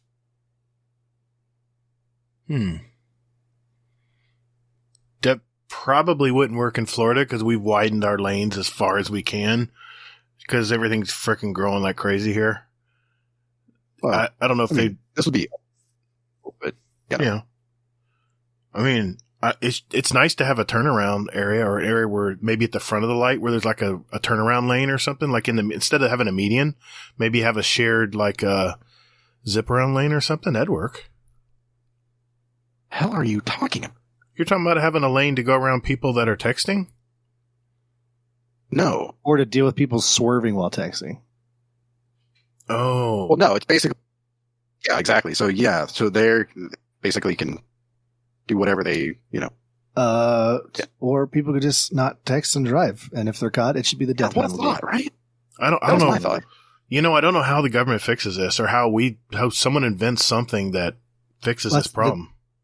There comes a point, and not that kind of rant, but there comes a point where you don't need the government to fix it. You know? No, Like, the human race. But it just seems needs like to that's fucking figure it out. everyone looks to the government to put some act or some kind of Yeah. device No, in our car or something. You know what I'm saying? Well, no, they do, I don't. and then the government does something, and then everyone gets upset that the government does something. I'm not saying the government's perfect. Trust me, but No. someone will invent something that'll just change it all. It just hasn't come to fruition yet. I don't know. I don't know how to fix the problem. That's the problem. Musk. He's already done it. Yeah. So I wonder how Self-driving cars. Oh, I was just talking to my wife about this. I said, by the time we're old and we can't drive anymore and they take our license away, we'll have self-driving cars. We'll just say, hey, jump in the car and say, take me to Sam's Club. I need to go shopping. And just sit back and get on your phone and do whatever you want to do. Maybe that's what it's got to come to, guys. Maybe it's just got to be self-driving cars and then we don't have to worry about accidents anymore. Or you can take some goddamn responsibility for yourself. Yes, sir. And not text while you drive. Yes, sir. Put the goddamn phone down. Huh? You're not that important. You'll be okay. You know what? Yeah, because it's fucking cell phone when you were growing up. So, and what's so goddamn important right now? Yeah. That's true. Texting back LOL to something you didn't even laugh at can wait. Yeah. That's true. It's just, I think a lot of people find it boring driving the same back and forth, and they look to try to maximize their time that they're stuck in traffic and stuff. So, and they are boring. Okay. Okay. So it's okay. Yes, sir. That shit her up when he's driving, and and he's like, hey, come on, I'm gonna go ahead and piss somebody off in the Discord. Let's go. Yeah. If you can't spend 5 minutes alone in your car, you really should do some self-reflection. That's true. That's true. Or, you know what? Just pull over. If it's that important, just pull over to the median. Pull over off the side of the road and let everyone do their thing. And then when you're done with your conversation, then pull it back out in traffic. Oh. There you go. What a concept. Really that What was that, Hazel? What's really that important, though? I don't know. I mean, what if my mom called and my dad's in the hospital or something and I had to grab the phone real quick? But she would call you, though. Yeah. That's true. You can put it on speaker, right? Or most people, you've got Bluetooth in your car. You can just talk over the sound system in the speakers in your car. Yeah. You're good. Yeah. You're not looking away. Remember when hands-free used to be like you had to go somewhere and have it installed in your car? Yeah. Oh it my was God. so yeah. crazy, man. Yeah. Now it's all in your earbud. It's great. Oh, Radio Shack hates it. Oh, I bet they do. All right, let's go to the Discord, guys. Let's grab some Let's do it. questions. I'll look at the pen ones, Hazel, and I guess we'll make sure we get the ones for. You want? Yeah, we can do the ones from Flood first, and Absolutely. then we can go to. Yeah, absolutely. Okay. All right, moving to the channel right now. All right, Elmer Fudd, question for the show. Okay, thank you for that What are your question. thoughts? Good. Yeah. Yeah, I'm all in favor for questions for the show. What do you think, Hazel? Well, no, I think that's actually that's the question for the show. That's it. That's Okay. the question. All right. Exactly. I don't mean to beat a dead horse, but Question asked, question kind of answered. there you go. And then Raven, Des Raven chimes in. Question for the Fudd. I love you. Oh, Des, I love you too. Mr. Hammercrusher 32 asks, question for Fudd. How did you allow this not to be live? Does RNG have more pull than you? Oh, I mean, I wouldn't say that. I think maybe RNG is more annoying than I am. As a person, no. as he is and born as and has grown into becoming who he is. It's just, some things are difficult, and I didn't want to put a strain on these lovely human beings I'm podcasting with right now. I know some other people, are very selfish, and they're RNG Gator. Wow. Okay. Wow. The honeymoon is over. It is. It is. Wow. Hey, Yeah, if he didn't tell me to be bro- nice before we started, I probably would have been nice.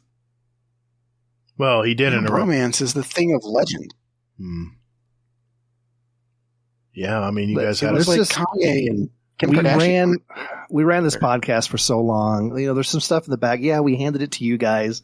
It wasn't as fluid, as we've come to put on a public face. We don't need to get into that. It's just it's all his fault. We don't need to get into it. But it's we can just It's all his fault. We can just move past that. What's your next question? I got one here from JBone5K. Thanks for your question, bud. Question for the show. At Gator, what is your favorite story arc in Destiny 2? I'm a huge fan of the Iron Lords, Braytech, and Rasputin. I'm going to open this up to everyone. I'm curious, what's your favorite story arc in Destiny 2, Fudd? Ooh, the Rasputin one was amazing. I definitely that's definitely top for me right now. Yeah, that was a great time. I don't know. Hopefully we can get more with it. But again, Leviathan was amazing, and Callus and all that shit. So I'm hoping we get more with that. That was one of the few stories I actually really got into the deep lore of everything in the background, and so yeah, definitely that one. What about you, Hazel? Favorite Destiny 2 story arc? I would say probably like the seasonal stuff from probably this season, I would say. This season's story? So, okay. Well, I mean, not just from this season, but just like starting last season. How it went through. So season of, The Chosen and that. I mean, season of the Risen, what it is. Right. So Risen and then season of Haunted. So, I mean, so far I'm liking this stuff here where, I mean, granted, I know it's everybody's favorite character, Crow. No. But, No. dude, go back to the episode, man. You were all on board with Crow. I was? I don't And think then, so. like, public opinion was like, aka Rodimus. Was like, Crow's a bitch. And you were like, yeah, Crow's a bitch. No. Forget what I said 2 episodes ago. But He's anyway, a bitch. I'll clip it. Crow texts when he drives. There you go. There's a title, too. Not as. I like that one. But yeah, I just like the season stuff. So, I mean, how it's kind of flowing. I mean, Keitel's in there. I mean, you got the romance with Keitel and Zavala, Right. They're going to probably next season. Yeah, I don't know how that's going to turn out. That's for sure. I'm a big fan of the Iron Lords. In fact, the last season when there was a big cutscene about Saladin where he forgave this girl, it was like the biggest cutscene I've watched in a while. And it's of course the Inkblot, cutscenes, but I still like when they do that. Yeah, that was my favorite seasonal story so far. But if we're talking about Destiny 2 overall, yeah, man, I've gotta tie it into the Iron Lords. I think that should be their, it's probably not gonna be their first TV show, but man, I sure would like to hear a story about that, about when the Iron Lords were first here on the planets and how they protected, the good ones at least, protected the public against the what they call them, the Barons. This is the Barons, and hell, Shaxx used to be one of those Barons. So I mean, it's a warlord. Warlord. I'm sorry, warlord. That's the word. Yes, yeah. And Shaxx used to be one of them, and he moved over to the other side. But yeah, I love that story, man. Yeah, that's where I've got to stand with you on that one. I love the Iron Lord stories. Yeah, good call, man. All right, Hazel, what else we got? Okay, Channel Hater Prime asks, question for Fudd. Do you find too many Discord channels a good problem or a bad problem to have? Think carefully. Many Discord channels itself. I believe, if the correct people have formed said community, that there is no such thing as too many channels. Is this the correct way to respond? Yes. Okay, We'll Venmo you later. Yeah, perfect. Thank you so much. Yep. No, it's nice. I don't know if there can be a too many because you can mute individuals, but when you have, a Discord that is expanded to such a degree as, some, maybe not this one, but this one, with such an extended player base, community style of person with so many different interests, to be able to have a base interest of Destiny, but then share into others and create friendships past that, it's a beautiful thing, huh? Remember how many people were like, hey, we came out of this because of Derp Fam or something. And that's what's happening here. Okay, folks? This is the future. People will be like, hey, I found them through this podcast. Okay. I'm not going to cry. Board there for you guys. Cry. No. I practiced that in the mirror there. Thank you, sir. Good answer. If you text and drive, fuck you. All right. Yeah, Crow does text and drive. That might be the title. I like that title. I have one from Hades here. It's one of our older questions. Question for the show. If you could bring back one of the old Destiny 2 destinations, which one and why? From Destiny 2, not one, Gator.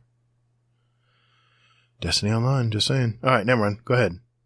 An old Destiny 2 destination, I guess that's been sunset.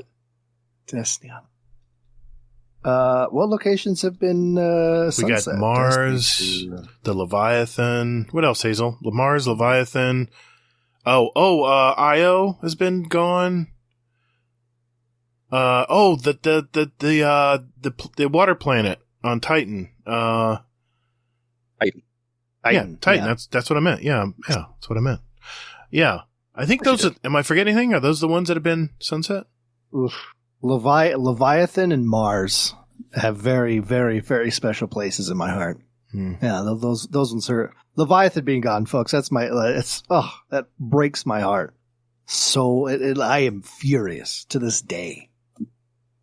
I miss it. Yeah, those are good times on those planets and that raid.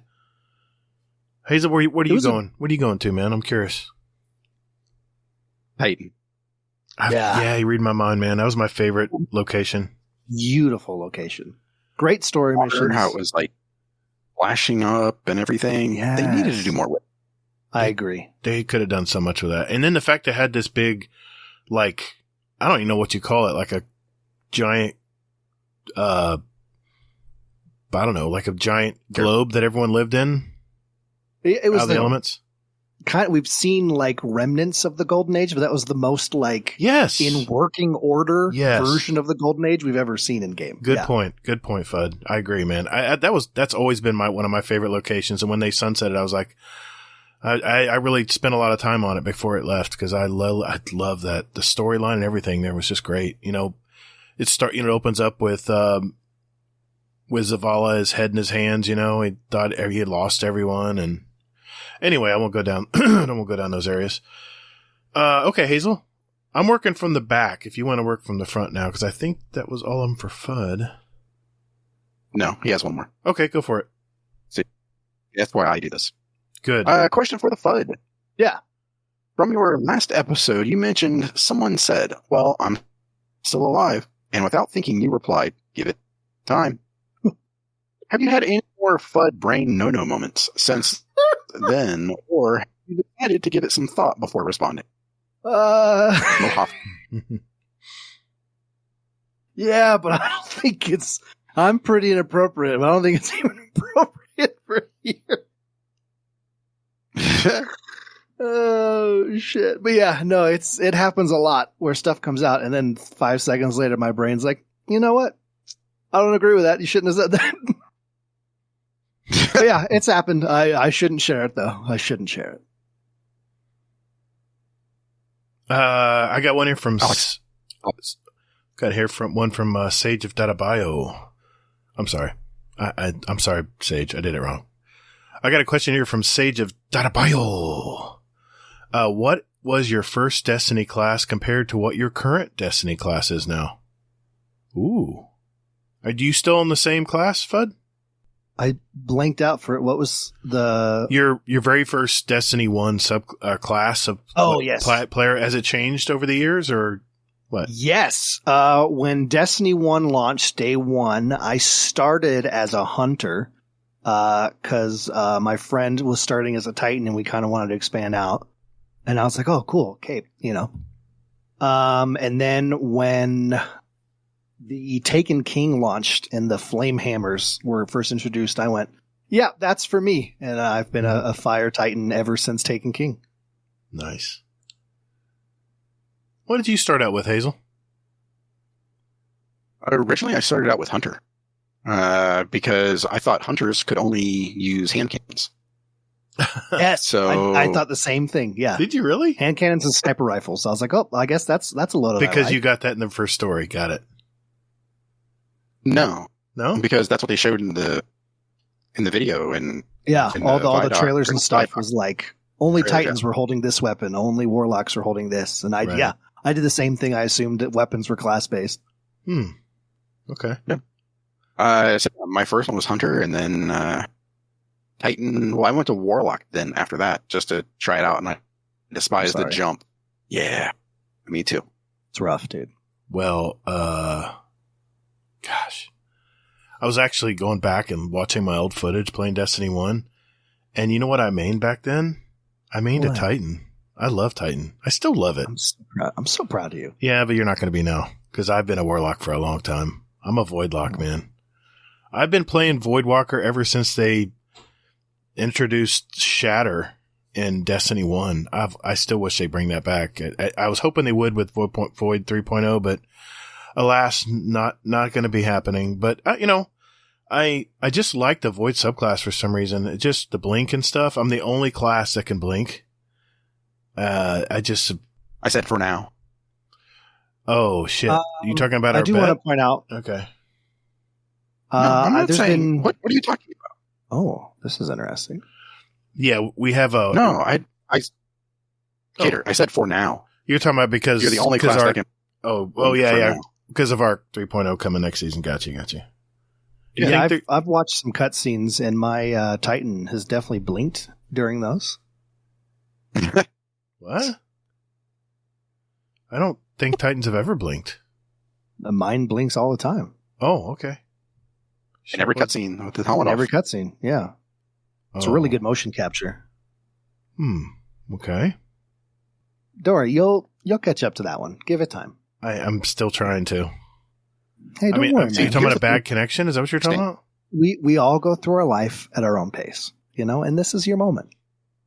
Yeah. Here's the thing you don't understand is that Gator doesn't pay attention to the story. He's watching YouTube videos while he's playing, so he doesn't really know what's going on.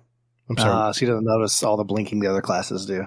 I'm sorry, what'd you say? Exactly. Oh, okay. All right, Hazel. One more each? Sound good? Bring it. Sure. So I like this one from Joker. It's a 2-part question here. It's the first part is, what is your favorite non-exotic weapon? Non-exotic. Ooh, non-exotic weapon. Non-exotic. For me, it's Blast Furnace. I still like the 4-bolt or the 4-shot pulse rifles, and even though they're not as strong as they used to be, now that I can use them in Iron Banner, I still love that gun. Such a great gun. Different sights, different scopes. It was great. Mine is something that I just got now. Or, well, not now, but last week. The Adept Horrors Least. It's my new flavor of the moment. So Yeah, it's nice. I missed the boat on it. It is. I missed it that last week. It's okay. Because you have to actually play. Still won't help you in the Crucible against me. Just saying. See, I mean, we'll see. Yeah. You got an answer there, Fud? You're What? Yeah. I'm in a mood, man. Maybe it's just because I'm fading. It's because we called him out on texting and driving. For me, going back again, folks, this is the pivotal moment of my gaming life was Leviathan. But when you could only get the Midnight Coup from defeating Callus, and it had before we had random rolls and stuff. Yes. And if you had that, it was. I have a clip of it dropping for me and me freaking the fuck out and jumping up and down, and that was just so much. The moment it happened was so memorable. But just it was a great hand cannon. It was fun to use, very effective. It looked gorgeous. Tons of kills on that thing. Okay. Nice. I'm thinking of a good one here to go out So on. Yeah. Go ahead. Okay, well, wait. Part of the question Oh, sorry, my bad. is if you met a celebrity out in the world, say at a store or something, how would you react? Depends on the celebrity. There's some that I would hopefully just be like, oh, cool. I saw them today. And I know there's definitely a few where I would, as cool as I like to think I'd stay, I'd probably oh my God, it's happening, And then there'd be some where I'd be like, I'm going to leave. Probably Gator, if I ever saw him at a coffee shop. No, I'd get all excited and hyperventilate. You probably run once you see me. No. Oh God, there he is. No, I'd be honking because I couldn't get through the goddamn light because you were texting. No, that was awesome, man. That was great. That is comedy talent, folks. That was great. Amazing. But oh shit. Yeah, fucking if I ran to Brendan Fraser, I'd freak the fuck out. I understand that. I'd throw that on the list. Catherine Zeta-Jones, I'd have to shoot my shot, even if my wife and kids are with me. Charlize awesome. Theron, I'd probably just pass out. Yeah. What about you guys? That. Gator? For me, I probably, if you would ask me this question 5 years ago, I probably would have said, Keanu Reeves or Harrison Ford. Oh my God, yeah. People like that. Robert Downey Jr. I realized that the journey they took to get there is amazing. And that would probably get me hyped to be a little freaked out. But I would also think about how people are always acting around them. And I always want to be the person who's going to be cool about it and say, hey, man, or just give them a nod, like your movies, man. I think that's at least, yeah. I mean, I've seen, I would just be cool. What have you seen? I would just be cool. What just transpired right there? Yeah. Did you see some of their I'm stuff? in Florida, dude. I see famous people every now and then. Especially if you're out of Disney and stuff, you see them all the time. They're very good at hiding their, they're wearing a cap or they're dressed You do down. realize that Mickey Mouse isn't a real person, right? What? Like that's just a Shut random your guy in a mouth. costume? You shut your mouth. I mean, I've seen Bruce Willis. I saw him out at Universal one time. Oh shit. That's dope. He was out with his 2 kids. I think it was his 2 kids. Nice. I'm trying to think, but they're real low key. And you realize how much work goes into propping them up when they're in front of a camera, all the production and everything. And when they're in the real world, they're just normal people, man. They're just, and usually, and I'm not trying to shit on stars, but they're always shorter than I thought. They're always smaller people. Maybe smaller people just work in front of cameras better. I don't know what it is, but they don't look as big as they do in the movies. That's the production value. I respect the process. Fascinating how many people you see like behind the scenes.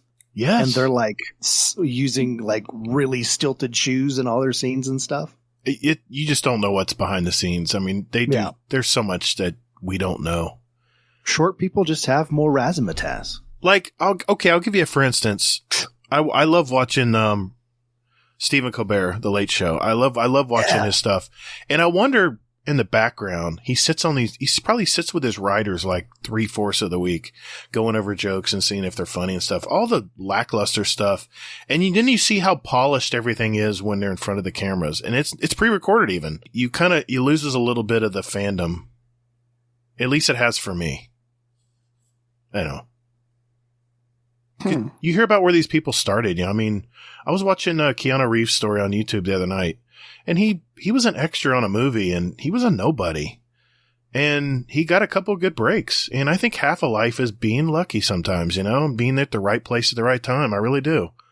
So, he might have been just been a normal, regular guy he could have been a painter. He could have been an electrician or something if it didn't work out in the acting department, so. Luck's a huge, that's the thing. Yeah. Chris Pratt, actually, he was on what show? Do you guys know the podcast Smartless? Yes, I do. I love that. It's one of my favorite podcasts right now. Yeah, absolutely. He was a guest not too long ago, and his is the ultimate, like he was laying on a beach in Hawaii because he'd like lost everything, and like there happened to be a Hollywood executive there who saw him and was like, I think he'd be good for this one role. And like they flew him out to Hollywood to try out, and he was just the perfect moment at the time. Wow. And now he's, one of the most used actors ever. And he was just sitting on a beach in Hawaii. And don't get me wrong, they're not just pretty faces. They have the full package. I mean, they've learned to hone it. I haven't seen him, but, I haven't seen his package, so I want to. Oh my God, you guys! But you know what I mean? That they get their break and they hone their talent. They really get good at it. I don't know.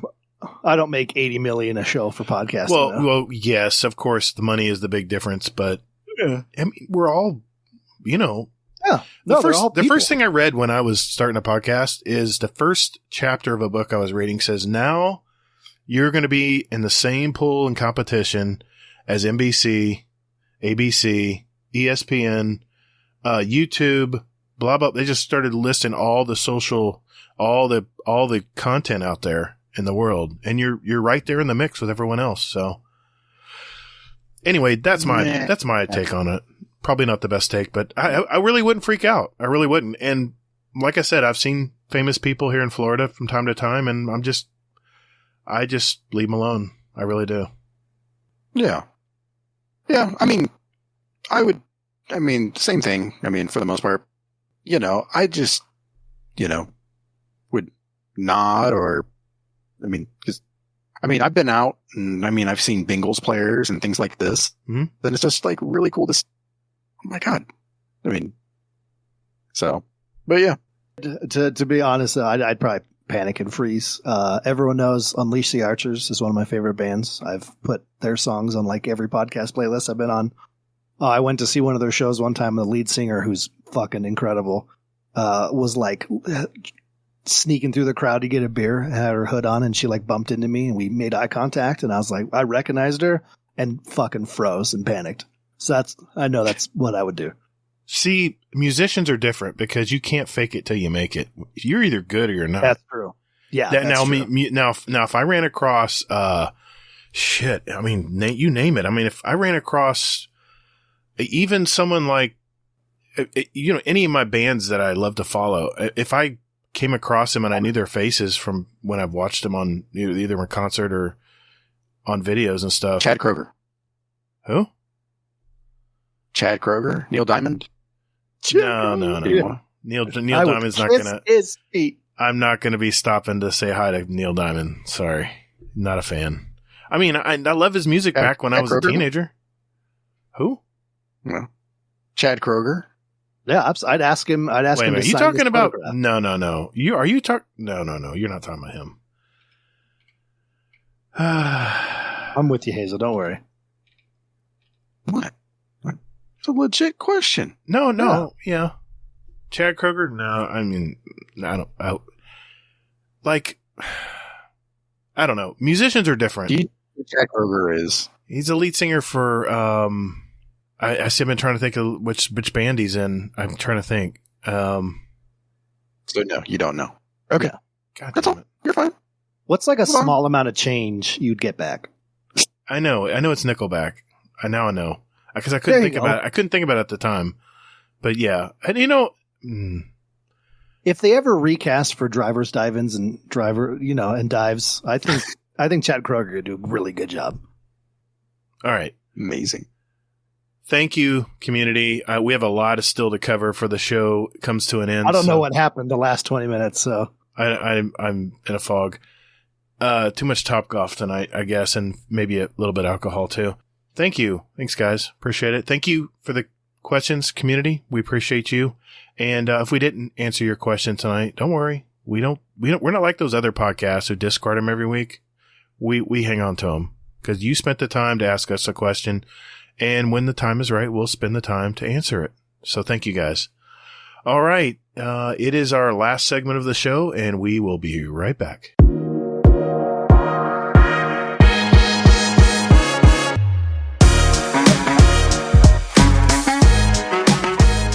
Hey, everyone. Looking for some like-minded gamers to talk Destiny with? Or maybe just a place to de-stress and talk with others about life for a bit.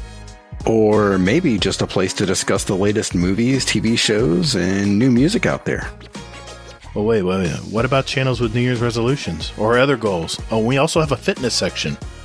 Well, you're also forgetting about channels with links to our clan, SpeakPipe, show music playlists, or even where to get a t-shirt, mousepad, coffee mug, condoms. Man, you're forgetting about the podcast questions channel, where listeners can put in their questions for the show, and we'll play them live. And our show feedback channel, where listeners can talk about past podcasts, and Just stop. Hasn't this shameless plug gone on long enough? Hey everyone, just look for the GDC Discord community link in our weekly show notes, wherever you get your podcast out there, or just visit guardiandowncast.com, where there's an invite link you can use anytime. and later, Guardian. Just stop it, man. What? Just lay off the caffeine, man. It's definitely not caffeine. It's sake tonight.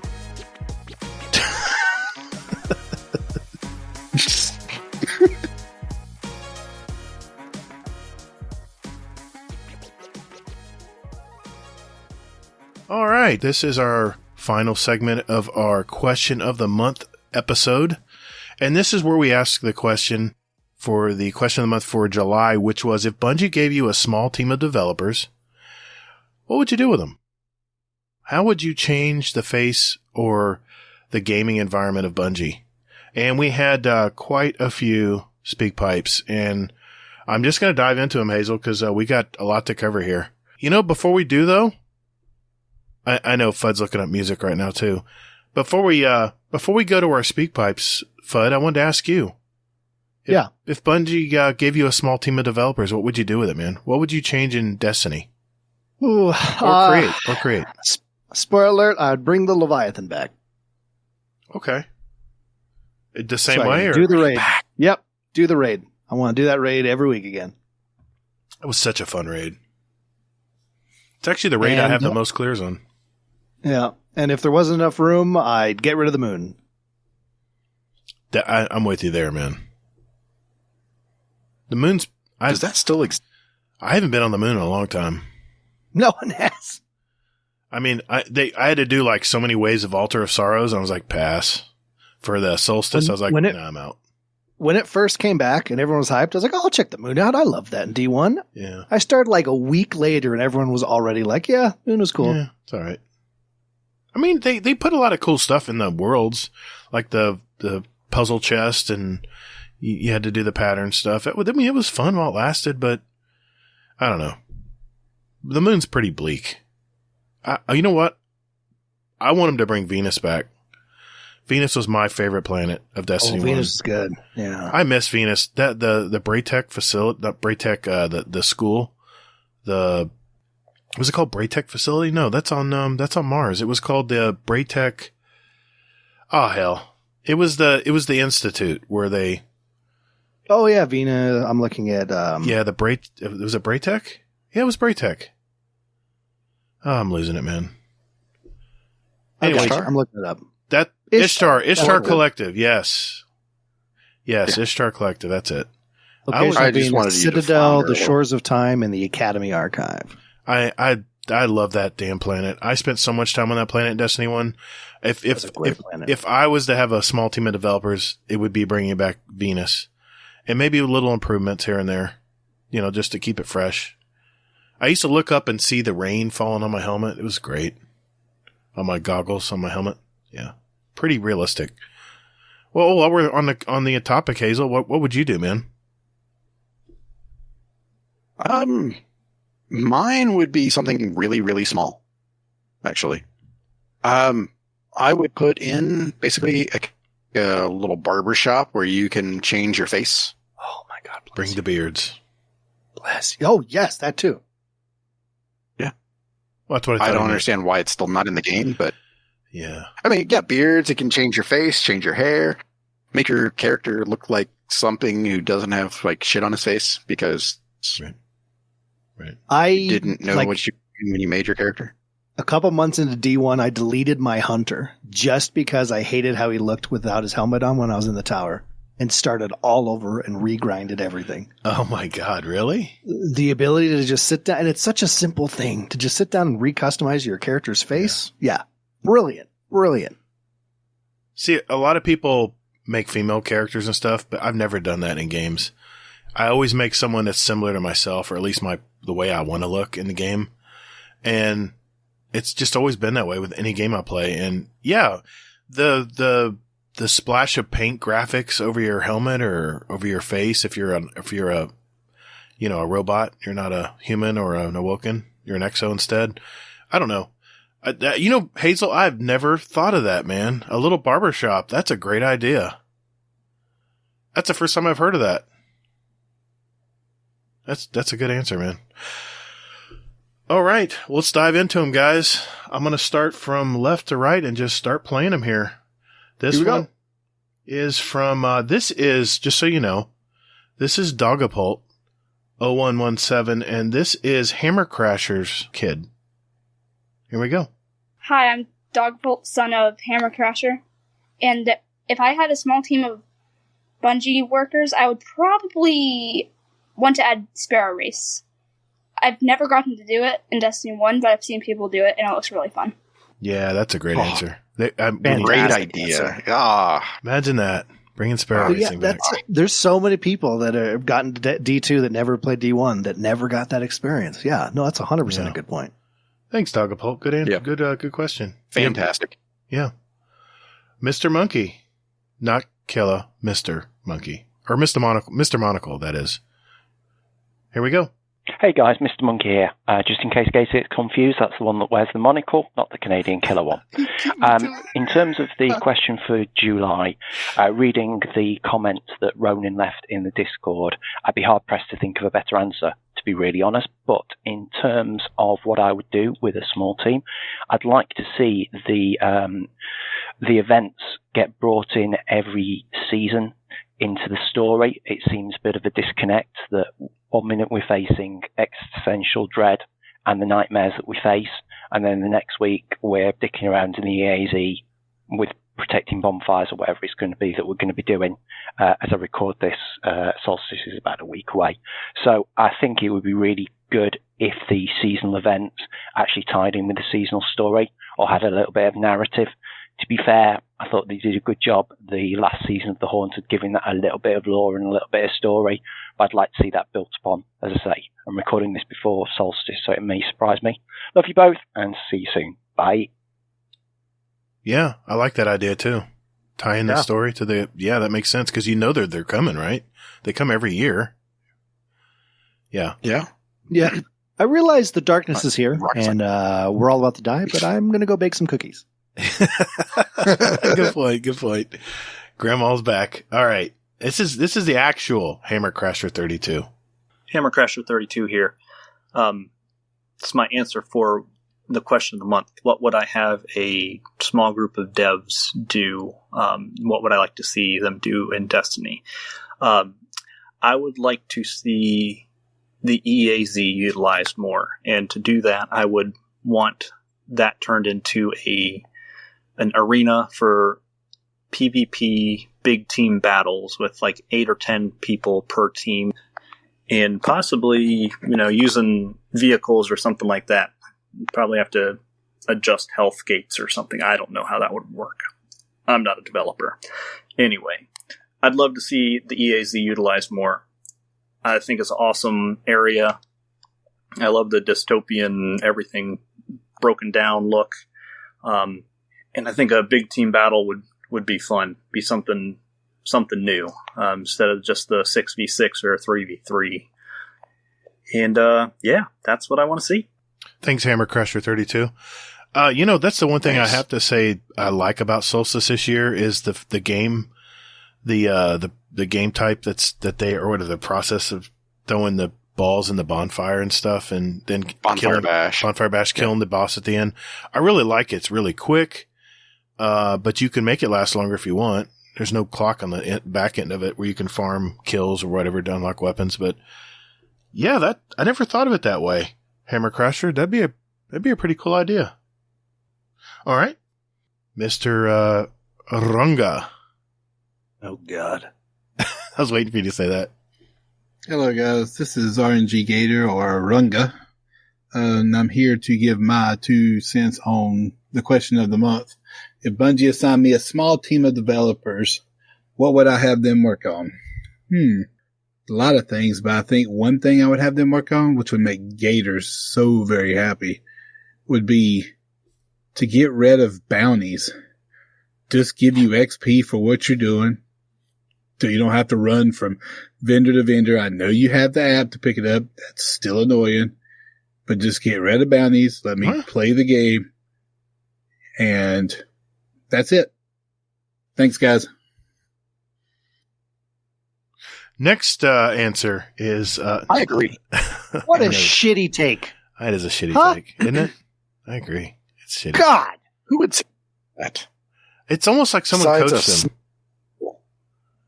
them. Something sus here. No, it took him forever to get to the point too. Jesus Christ. It's so critical, Fudd. Jeez. I love you for it, though. I do. He couldn't even say his own name right. Shit. Okay, I'm going to keep moving. We got a lot of them here. Golden God. Hey, it's Golden here. If Bungie gave me a team to work on one aspect of the game, I will have them work on the Vanguard Ops. It needs work. It's boring. It's bland. The same thing every time. People skip over that, go straight to Nightfalls. Let's add more modes to it. More modifiers. More game types. Let's just say you have run a strike. Let's put a mayhem strike. See how much fun you'll have with your super all the time. Heck, even add a team scorched mode on there. See how much fun you'll have trying to kill a boss with a scorched cannon. Things like that to make it more playable, so you can grind them Vanguard ranks without having to do a Nightfall and without having to pull your hair out of there. Because it can be mind-numbingly boring just running regular strikes. Well, thank y'all for having me. Thanks, Golden God. That's a good... thanks. We've had a lot of people talk about the strike playlist, and I mean, I've been talking about adding a solo version of it for I don't know how long, but I know. What do you guys think? You think that'd be a good area to work in? The Vanguard? Listen, Mayhem Strikes is probably the greatest idea I've heard That's yet. a great idea. legit. That sounds like a stupid amount of fun. Or what was that? That's Daybreak. Yeah, just going to say. That's what it was. Yeah, that's what it was in D1. It was called Daybreak. And you're supercharged faster. I think that's right. Your abilities, too. Yeah, everything. It was just on steroids. Yeah, I like that. Great answer, Golden God. Thank you, buddy. Mr. Corporal Leader is next. Hi there, Corporal Leader here. So this is my answer for question of the month. If I had a small team of developers, I would redo all the events. I'm sorry, but all the events we've had for a while now are all pretty much just rebranded the same old things over and over. Just tweaking the armor a little bit, just tweaking what you have to do a little bit, tweaking the maps a little bit. But why not whole new events or maybe new maps for these things? So that is what I would do. Sorry, Gator. I know you want us to bring Destiny online, but this is what bugs me the most about Destiny is their events. Thank you, guys. Have a good show. Someone's going to bring Destiny online. Someone's going to say it here. I'm hoping. I got a few more answers left. Yeah. No, that's a good one, though. I mean, that goes with Mr. Monkey's answer. Yeah. And that'd be really cool. We need new maps, man. We need new maps, period. That would help too. All right. Well, that's PvP though. I mean, you're talking. No, I'm talking he's both. Not talking about PvP. No, I'm talking strike maps too. I mean, different venues for strikes, new strikes. When's the last time we saw a new strike? Strikes. Where? Yeah, and we saw 2. No, Blade. What was it called? The one on Witch Queen was a remake. Well, Light Blade. Yeah, it was. Never mind. It was a different venue. My bad. Okay. Well, then I stand corrected. You won't hear me say that You're again. sitting down. Oh. All right. Master Wabbit. Oh, hello, I'm Master Wabbit, and if I had a team at Bungie, I would look into overhauling Gambit completely. The mode has always been decided by who has the best invader and which team actually banks their moats. How about this? Instead of 2 separate areas, both teams are in the same large area, patrol-sized or even larger. Primevals roam the land, kind of like the Monster Hunter series, but in order to kill them, you need moats from regular enemies that are patrolling the area. The moats build up a buff that lets you damage Primevals, but enemy Guardians drop moats as well, but beware, they can also kill you. There's a lot that would need adjusting, balancing, and plenty more, but it's a start that I would love to have a hand in. Man, that is a great idea. That is a great voice. Can I throw that out there? Yes, he has an announcer voice. Yeah. He's a streamer, by the way, Master Wabbit. Oh, I visited yeah. his stream. Oh, yeah. Good guy. Really nice guy. Yep. Seems kind of funny to have Master Wabbit and ElmmerFudd. ElmmerFudd. Yeah, I wanted to be against him at first, but it's great points. That's Yeah, I'd be for that. I'd be for that, That would too. put me in Gambit for a little bit, anyway. Yeah, and it'd be more direct competition, too. I mean, yeah, I like that. And it'd be a big enough area where you couldn't grief people too badly. Yeah, I like it. Yeah, it's definitely purely who has a good invader, and that's kind of really it. It's getting old. It really is. Yeah. I mean, yeah. And then worst thing they did was put that stupid, where they go immune and you have like a sliver of health left. Oh, yeah. It's so annoying, man. That's annoying. It's just making it last longer, not actually making it. Just, I mean, if you're better than me and you melt your boss before we do, then you're better than us, and it's we over, should lose. and I'm out of here. Yeah, no. I'm just doing it for my weeklies anyway. I don't exactly. give a shit. We don't need baby bumpers. Thank you. All right, Rodimus. Well, good afternoon, Guardian Downcast. I am submitting my question of the month. Did a lot of thinking on this, and I'm glad that Gator gave us an extension on it. And I thought about tackling the economy of Destiny. Is it's so hard to get all these wonderful supplies that Gator talks about. I feel set up. Whether it's legendary shards, ascended alloys, enhancement cores, enhancement prisms, and the golden golf balls. Then I decided, I'm not going to talk about that. Then I was thinking about talking about Gambit. Well, as we know, Gambit is not the greatest, but even if I fixed Gambit, Hazel would still bitch about it, so I wasn't going to fix Gambit. Then I thought about attacking Crucible. Well, PvP just sucks. The competitive play is just not there, and the skill matchmaking, and it just is not the greatest. Then I thought about making house factions, whether it was like Korra's house, or Cyrus's house, or the best of all, Lord Shax's house. You get different perks, different abilities, different weapons, different armors. Then I decided not to. Well, I've come to the point where I think I've nailed where I want to go with it, and I would create a planet where you spawn in with your fire team, and you start from point A, and you got to get to point Z. And point A is obviously going to be too easy to get to, but point Z will be like a Grandmaster level. So, to explain this, you log in with your fire team, and you'd have to get from point A to point B. And you would just face maybe like just regular cabals. No, nothing special, no champions, no red bars or yellow bars. But then in the next section, you would face the little harder stuff, maybe a champion intermixed here or there. But then it would progressively get harder. So my thinking is that you can sign in, and you can get to checkpoints and save your checkpoints for the week, and then come back. But it would be pretty hard to get to the final checkpoint, and I think that would maybe get to where we need to be for end game content. I feel that the end game content is either GM levels. To me, end game content is raids, but the 5% of the people that listen to this podcast have been playing for thousands of hours will disagree with me, but that's okay. That's their opinion.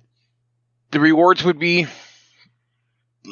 purple weapons, purple armor at the beginning, maybe a sprinkle in an exotic here or there. But the true reward would be the materials you would get to help your weapon crafting and the different aspects of it.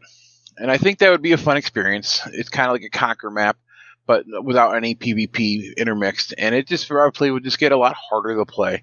And I think that would be a wonderful idea to do. But I'm trying to go as long as I can, like Mo, but this is kind of hard just to ramble on and whatnot. So I will end that with, I'd create a planet, make it from an A to Z checkpoint, A being the easiest, Z being the hardest, and go from there. Anyways, you guys have a wonderful evening, morning, afternoon, whenever you decide to listen to this, and toodles. Man, I hope Bungie listens to this episode, because that is a fantastic idea. Rodimus, kudos, buddy. That took some thought. You know what that is? Did you guys ever play the game Extinction in Call of Duty? How does that one work? You land on a ship. You land on a floating ship, and aliens invaded it. And you have to bring this drill and drill into these hive nest. When the hell were aliens in? Just hear me out. Hear me out. I got it on my YouTube channel. I used to stream it. I still get people watching my guides on that. I love that game. Like they were in there. It was something. It was added after. It was added after zombies and all that were added. It was something that I think it was. I want to say Infinity Ward did this one. It was their take on because people were tired of zombies, and they made this game where you landed in. You had basically, I think, 5 different maps or 5 different situations. One was my favorite was on a ship, and you would bring this drill and put it on like a nest hive, and it drilled into it and killed it. But you had all these creatures jumping around trying to eat the drill, and you'd have Call of Duty weapons, and you'd go around and shoot and keep them off the drill, and you had a timer on the drill, and when the drill was done, it said, okay, it's done, we're moving on to the next area. And it was, dude, I had so much fun doing that. That was my pre-Destiny gameplay right there. And the fact that you could land on, say, Nessus, and you started and there were just a few aliens here and there, a few Vex maybe, and you killed it and you moved on to the next point. And just don't put any bullshit timers on it, please. Rodimus, outstanding, sir. That is a great idea. And that's why, you know what? That's one of the reasons I asked this question, as I was hoping someone would come up with a really just out of the box idea. And this is one of them, man. What do you guys agree? Disagree? I'm full of shit. I'm with you. All the way. Yeah, I agree. I'd be playing that, man. I'd be playing that all the time. Absolutely. It's the more, the intricacy, it's just something that spices it up for sure. Because it was a couple Speak Pipes ago, they were talking about how, most of the events and everything is just copy paste with a little bit on it. So you don't really have a lot of different experiences in the game, besides raids and stuff for sure. Yeah. Right. That sounds awesome. Man, that so far, that's my favorite. All right. I think it's a good idea. I just think that I mean, we need one more thing that he didn't mention in there. What's that? A leaderboard. Absolutely, dude. That goes without saying. Absolutely. I mentioned that with Rocker Dude's Horde mode last week that he talked about. Yeah, leaderboards, man, because what are you always doing? We're always comparing each other's rank in our own Discord here in a big leaderboard. Or we go to Charlemagne and we look at the leaderboard for KAD and Crucible, or how many clears we have of we're all gamers, man. We want a leaderboard to at least have a little fun, jovial, brag rights, you know? Well, absolutely. All right. Good thought out there. Blah, blah, blah, blah. Good thinking there, Rodimus. All right. I'm losing it. We're almost there. Drinking out of a dog bowl there? No. Jesus. We're almost there, guys. We're almost there. All right. This is from Arisen Phoenix. Hey, he had time to get to one. Nice. Here we go. Let's go. Hey, Arisen Phoenix here. Finally remembering to record a question of the month answer. My car doesn't like to cooperate when I do think about it, so yeah, anyway.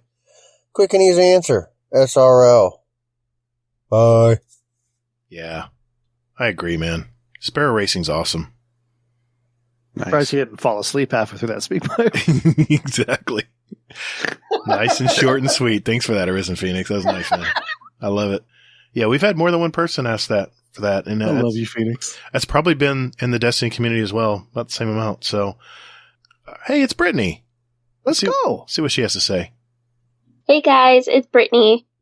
And my answer for the question of the month is I actually have a few different things. My special little team is going to be very busy. I hope they have a lot of coffee and no families to go home to. Oh, no. Because we're going to switch up the bounty system. Oh, no. I am so sick and tired of spending my materials to buy a bounty, to do work, to get more materials. They need to just give you like challenges, like in the beginning of Destiny 2, where you get weekly bounties that are just there. And you can do them or you cannot do them. And then you either get materials or you don't. Right? Simple. Mm-hmm. And then I also want to change up the vault space system because I'm sick and tired of having a full vault. But not just my vault, also my inventory on my character list. Why do I have to be maxed out on golf balls? Why can't I just have as many as I want? Preach. I don't see what the big deal is. So we're going to change that too. And we're going to have unlimited space for everything. Who is it going to hurt? Nobody. That's right. So my team is going to get to work. And I'm also going to send this into Bungie because I think it's a great idea. Thanks, guys. Bye. Preach, I Brittany. can't believe no one else has talked about vault and inventory. Yeah, that's fantastic. That's the first. Yeah. I think we're all just immune to it now. We're just like, it is what it is. Yeah. But it doesn't need to be. And that's what our team's going to do. Why are we maxed out at 10 golf balls? Why? What's that purpose is that serving? Other than we have to immediately use it in something so we can collect more of them, not waste them. So stupid. It's not a bad idea. I mean, it basically makes it so you keep playing. You know, that's the intent behind it. I understand. It's just a shitty way to play. You know how you make me play more is put some more interesting stuff in the game or allow me to farm stuff if I want to farm stuff. My God, let us play the way we want to play. All right. Oh boy. And they will let you do that on Destiny Online. They will eventually, Fudge. You're right. Good point. Mm-hmm. Thanks. Yeah. Well, Gator, in order to do it, you have to actually play it. All right. Now I'm going to play a GM this weekend. Okay. I've my God. already set it up. I'm playing Monday night. Yeah. I've got Salt and Metal Jaws, I think, join me. Wow. We're doing that Monday. Yeah. I mean, you know how many GMs I've done this week alone? How many? 12. Jeez. Damn. That's like 2 a day. Of course, I've got to go watch a Fallout video to find out how to get through it quick without bumping my head against the wall, but okay. I got to know what cliff to jump over so I can skip some ads and I'm all right. I'm not going to go. Why? I'm not going. Why? Because because you have to farm them to get the double drops and all the materials. You have to use it as a farm. I'm not playing it because I love GMs. I'm playing it because I'm playing for the loot. I want the loot. You've never, I mean, it's in-game content, man. It's in-game materials that you're wanting. It's the only feasible way for me to farm higher level materials. They don't give me any other option. Nothing feasible. No, they don't. Anyway. Why is that? But why do I have to go through a strike? You can go through trials. The logging in every day feels like a trial, you know? Oh my God.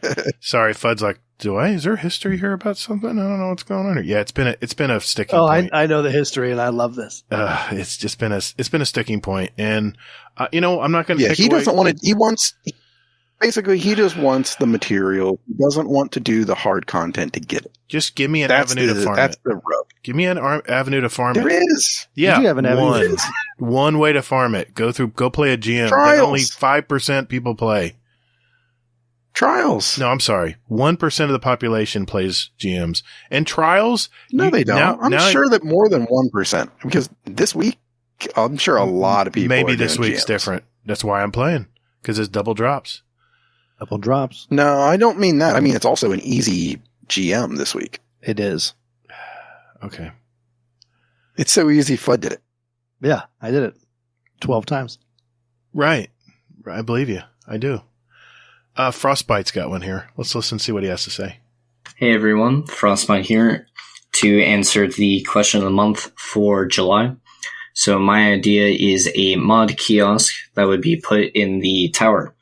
And basically, you would just exchange a mod for, I don't know, like gunsmith materials, for instance. And you would be able to choose the mods that you want, whether they be old mods like Charged with Light, a bit newer ones that would come out, so like maybe a seasonal mod or something like that. But the point of it is that way you don't have to, say, wait for Ada to have that mod to come in on a daily rotation, where you can just go in, get it, and, go complete a build that you need it for. And that's my idea. Have a great rest of the show. Thanks, Frostbite. That's a great idea, too, because I watch YouTubers who list or give you got to go to Ada 1. This hasn't been here in 3 months. What is up with that?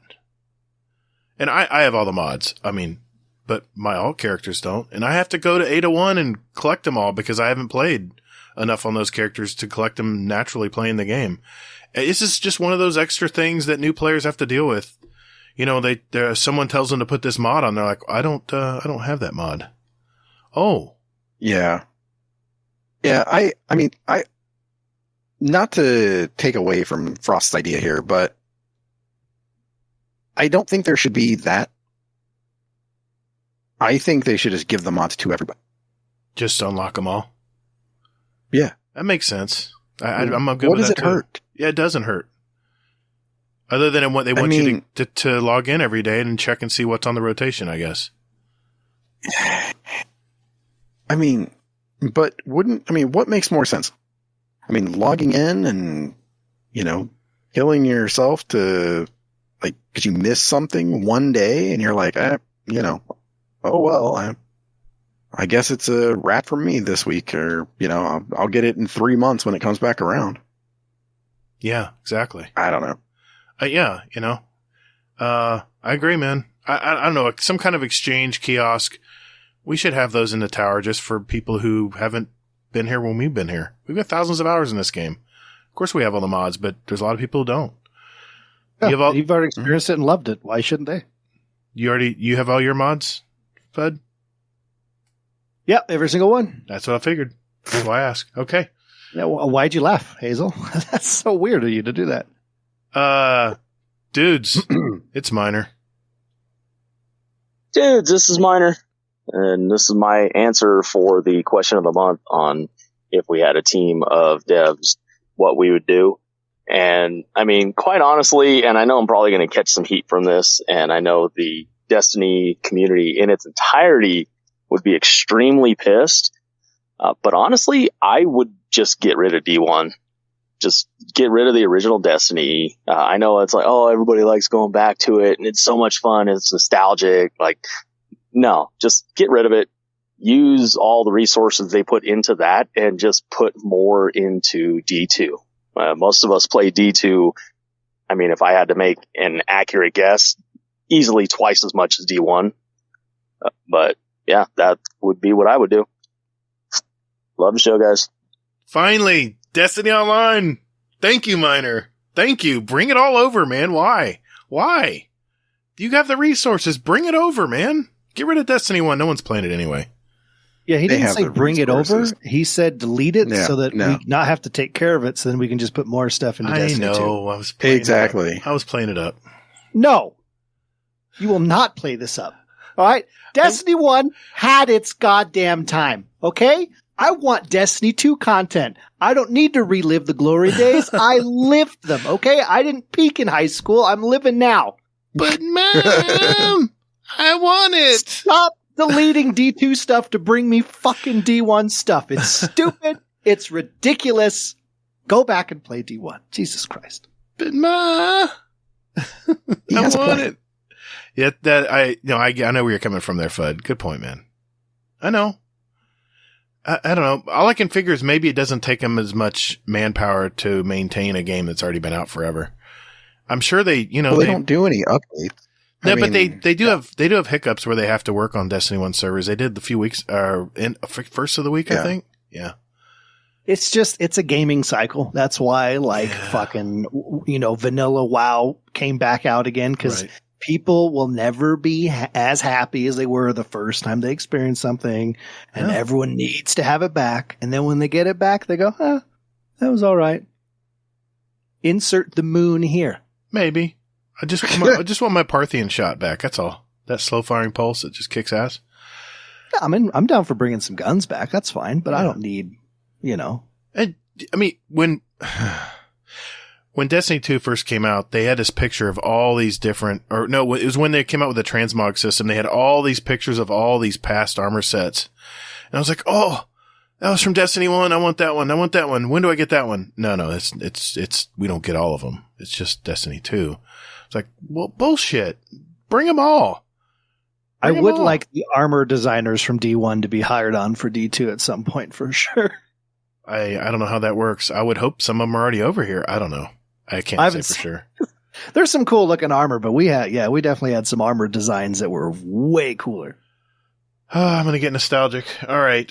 We have 3 left, guys. Hang in there. 3 left. And of course, it's Mo. All right. So the question for the month for July was if Bungie assigned me a small team of developers, what would I have them work on?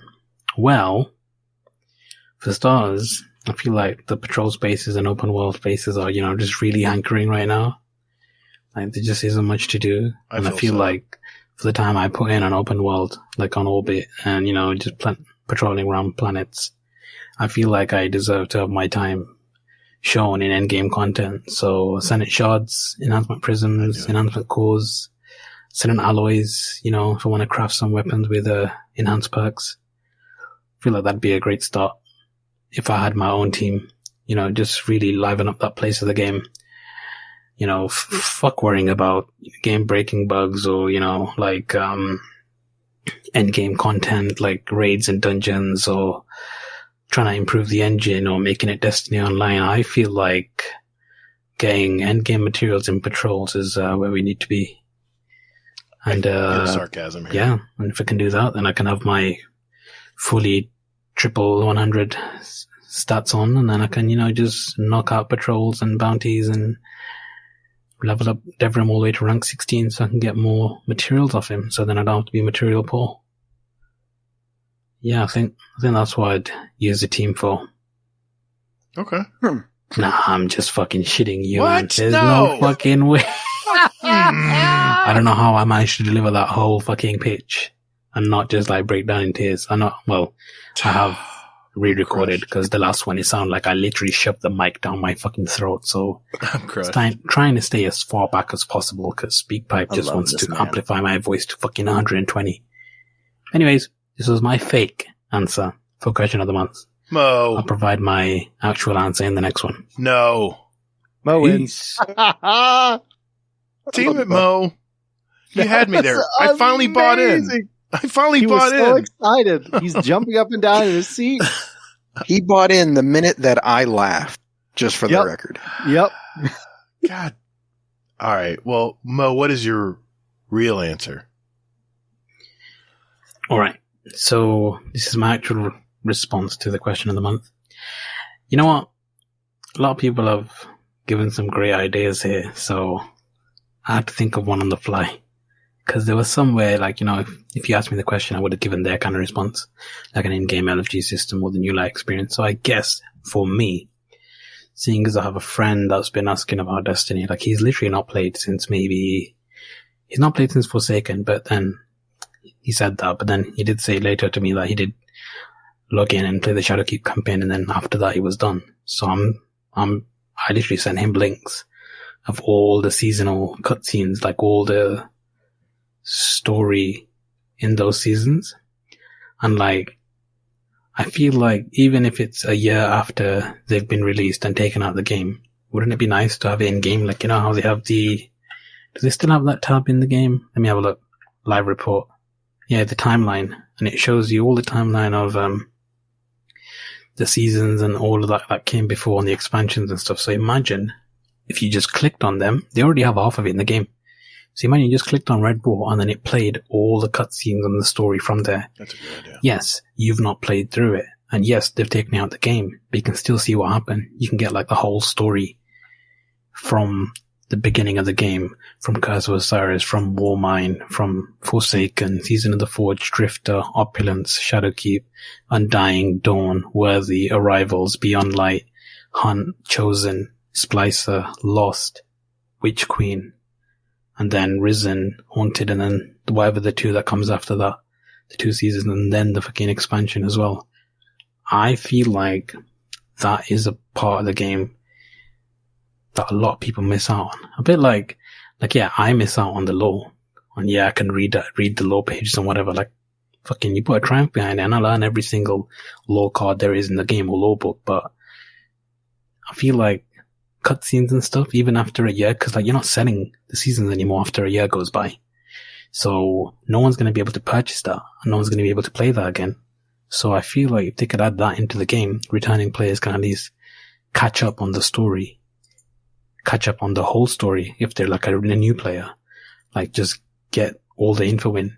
At least, let's say, I don't know, let's say it's a bit like watching a movie. Let's say you're trying to watch the Marvel movies and like you started at Endgame, or like you wanted to watch Endgame, but at least you can go back and watch every single movie beforehand. You can watch all the characters, have their own movies, then they come apart in this, or come together in this one movie, and then they all come together in this penultimate movie kind of thing.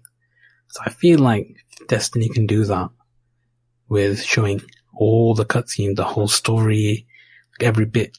I mean, maybe not bits of dialogue and like, you know, in-game chatter like through the helm and stuff like that, but at least just cutscenes.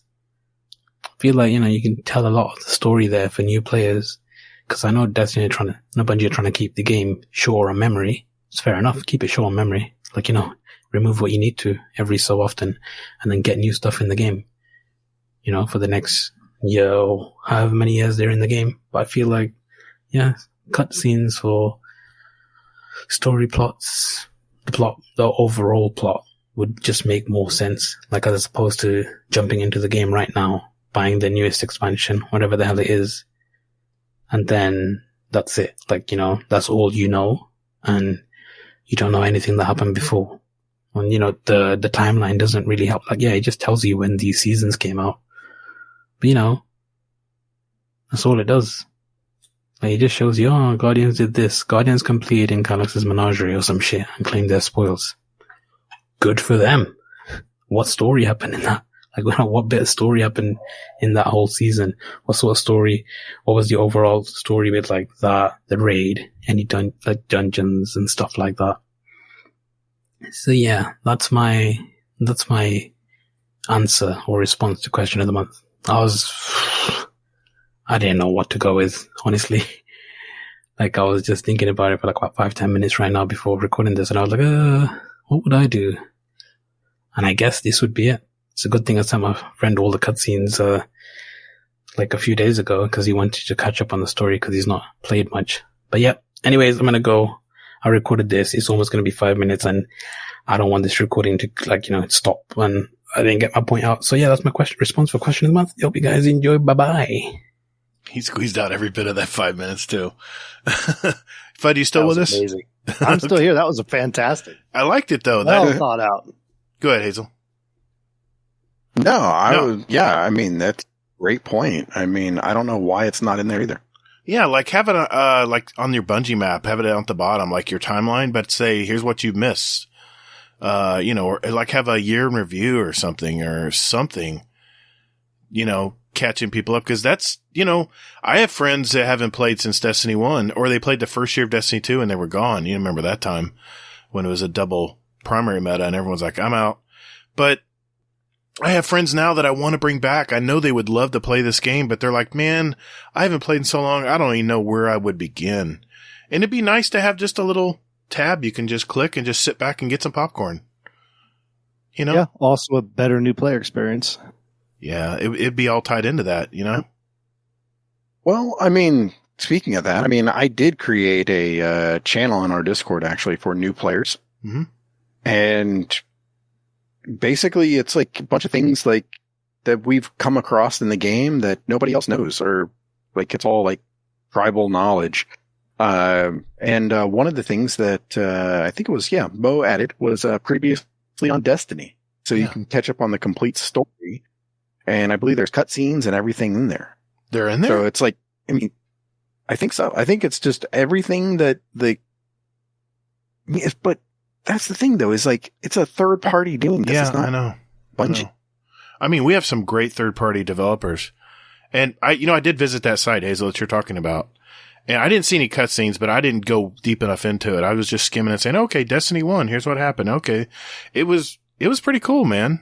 I mean, at least something's out there for our new player who's thinking about playing. I mean, right now, Fudd, if I said, hey, I really want to try World of Warcraft. I've never really dove into it. I dabbled with it a long time ago.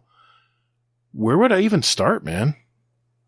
Well, and that's an exciting question because they actually redid the entire new player experience where it has its own zone, cutscenes, updated graphics that lets you understand where the game is, kind of where the story is. You really in-depth understand your character, and then sends you into the world with all the knowledge you need instead of putting you in the starting zone in the middle of everything else. I knew the answer. That's why I asked you, because I remember you telling me this last time that they redid everything on the getting new players. Yeah. It's between getting my wife to start WoW and do that player experience and getting her to start Destiny. She gave up on Destiny fast because she was so bored because it was just quests to, do Gambit, step 2 of 5 and Strike step 3 of 7. And they're like, there wasn't an easy way to get into story at all. Yeah. It was not, I wasn't a fan of the new new player experience. Yeah. Compared to just letting people do the Red War and start the game. What's funny is I jumped into Halo, and I had not played any of the previous Halo games, and I think I jumped into Halo 4 and just played the campaign. I didn't want to do PvP, but I didn't really know what was going on. I mean, I understood who was who. I understood, okay, he's a friend of, okay. But I really didn't have any history or there was nothing to really, maybe it's just a Bungie thing. I don't know, but I know the feeling. Bungie didn't do Halo 4. What? Yeah, Bungie didn't do Halo 4. Oh, okay. Well, I think Bungie... Did they do a Halo 5? Halo 5 exists, but Bungie didn't do it. No, that's what I'm saying. Bungie stopped after Halo Reach. I played the story in Bungie, in Halo 4 and Halo 5, thinking they could tie it together, but I just was so lost because I didn't play the original game. Yeah, oh, for sure. It just was impossible to jump. I mean, I completed it. I got it done, but I completed the campaign. I know. Shocker. But I really didn't understand why I was doing what I was doing. Anyway, I was dealing with Cortana. See, that's the thing, though. That's the thing, though, is that, I don't know. I mean, who's at fault there? Is it you? Is it the game company? I mean, you're picking up the game in the 4th version of it. I understand that. I understand that. But I mean, in the means of Destiny, though, like, that's Bungie's fault. 'Cause my wife remembers me playing the Red War stuff, you know, and as, you know, say what you want. Your first time through, that was amazing. It was a great story. Some crazy over the top, you know, submissions. Now it's gone. And so that's what my wife thought she was getting into when we started. And it was like, we drop into the, not the Edie's, the Cosmodrome, and we jump over a few boxes, and a guy's like, "Hey, you're a Guardian." And then we went and had to do Gambit like 7 times in a row. Exactly. She was like, where's, like, you talk about how over the top and exciting, how cool these moments are, and I'm not getting any of these moments. Yeah. Yeah. Yeah, it's too bad. It was sad because I talked her in. It took me years to get her to try it. And then she was like, "This is boring. I'm done." Yeah. Yeah. Oh, well. We got one more, guys. One more, and then we'll have our drawing. Here we go. It's from Scoot. Yeah. Hello, friends. It's Scoot. If I were to have a small team to better an aspect of the game, I would probably focus on differentiating weapons within their archetypes or adding more archetypes. Hand cannons are really the biggest offender. We're starting to like creep up into the maxes of stats. Like this season, we got Allstringer, which is damn near perfect. You push it to that 100 aim assist, even without it really being craftable. If you got the God roll, why bother going for another kinetic 140 for maybe a 5 increase to stability or something small? It's the same really in PvE for Fatebringer. Nothing's going to beat it out on the double damage perks. If there isn't a good reason to go after new loot, the game will get stale in a hurry. Just my opinion. You all have a great week, and I'll catch you in the Discord. Thanks, Scoot. It's good to hear from you, man. All right, there it is, guys. Thanks. I got to admit, man, this is my most impressive question of the month so far. A lot of great ideas. What do you guys think? Yeah, no, it's really, it was a great time for the community to come out and voice, like, and you could just hear, you know, it all comes from a place of passion. That's why they're listening to a podcast about the game and then speaking and recording their voice for said podcast. Like, yeah, people are passionate. It's awesome to hear. Yeah, and not only that, but also, I mean, the fact that, I mean, not to disparage it or anything, but the game isn't perfect. Yeah. Oh, and no game is. It's just the way it is. But I mean, but that's what I mean, though, is that we have all these ideas and everything else, and I mean, but we still play it for what it is. Mm-hmm. We don't get upset. We're not like, oh, I mean, we may get upset, but it's not anything like fuck it, you know, Bungie and, you know, making death threats and shit like that. But yeah. So, I mean, you know, but we still love this game. We still play it, and, you know, warts and all. Yeah, I agree. I mean, we're the Destiny community. We're of course going to complain and bitch and moan about stuff. That's what we do, man. And everyone says this and says it's because I love the game. It really is because people love the game. They want the game they want it to be better. And, you know, sometimes our ideas of a better game just doesn't keep up with technology in the real world, you know? Sometimes it just takes time. Online. Yeah.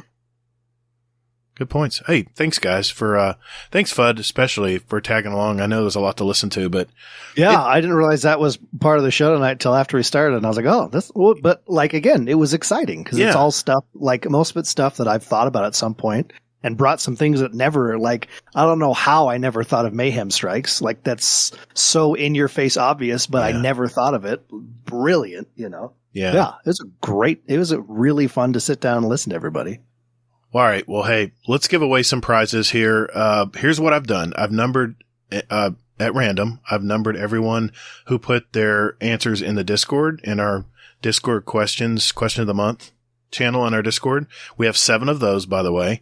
I just want to give a shout out to those who put them in there, even when they don't have time to read them all out. But Monkey, Kill a Monkey, he had put, an answer in there. Hades, even though he put another one. Did he put 2 in here? He did. So we have to disqualify him for at least one. Native Raider.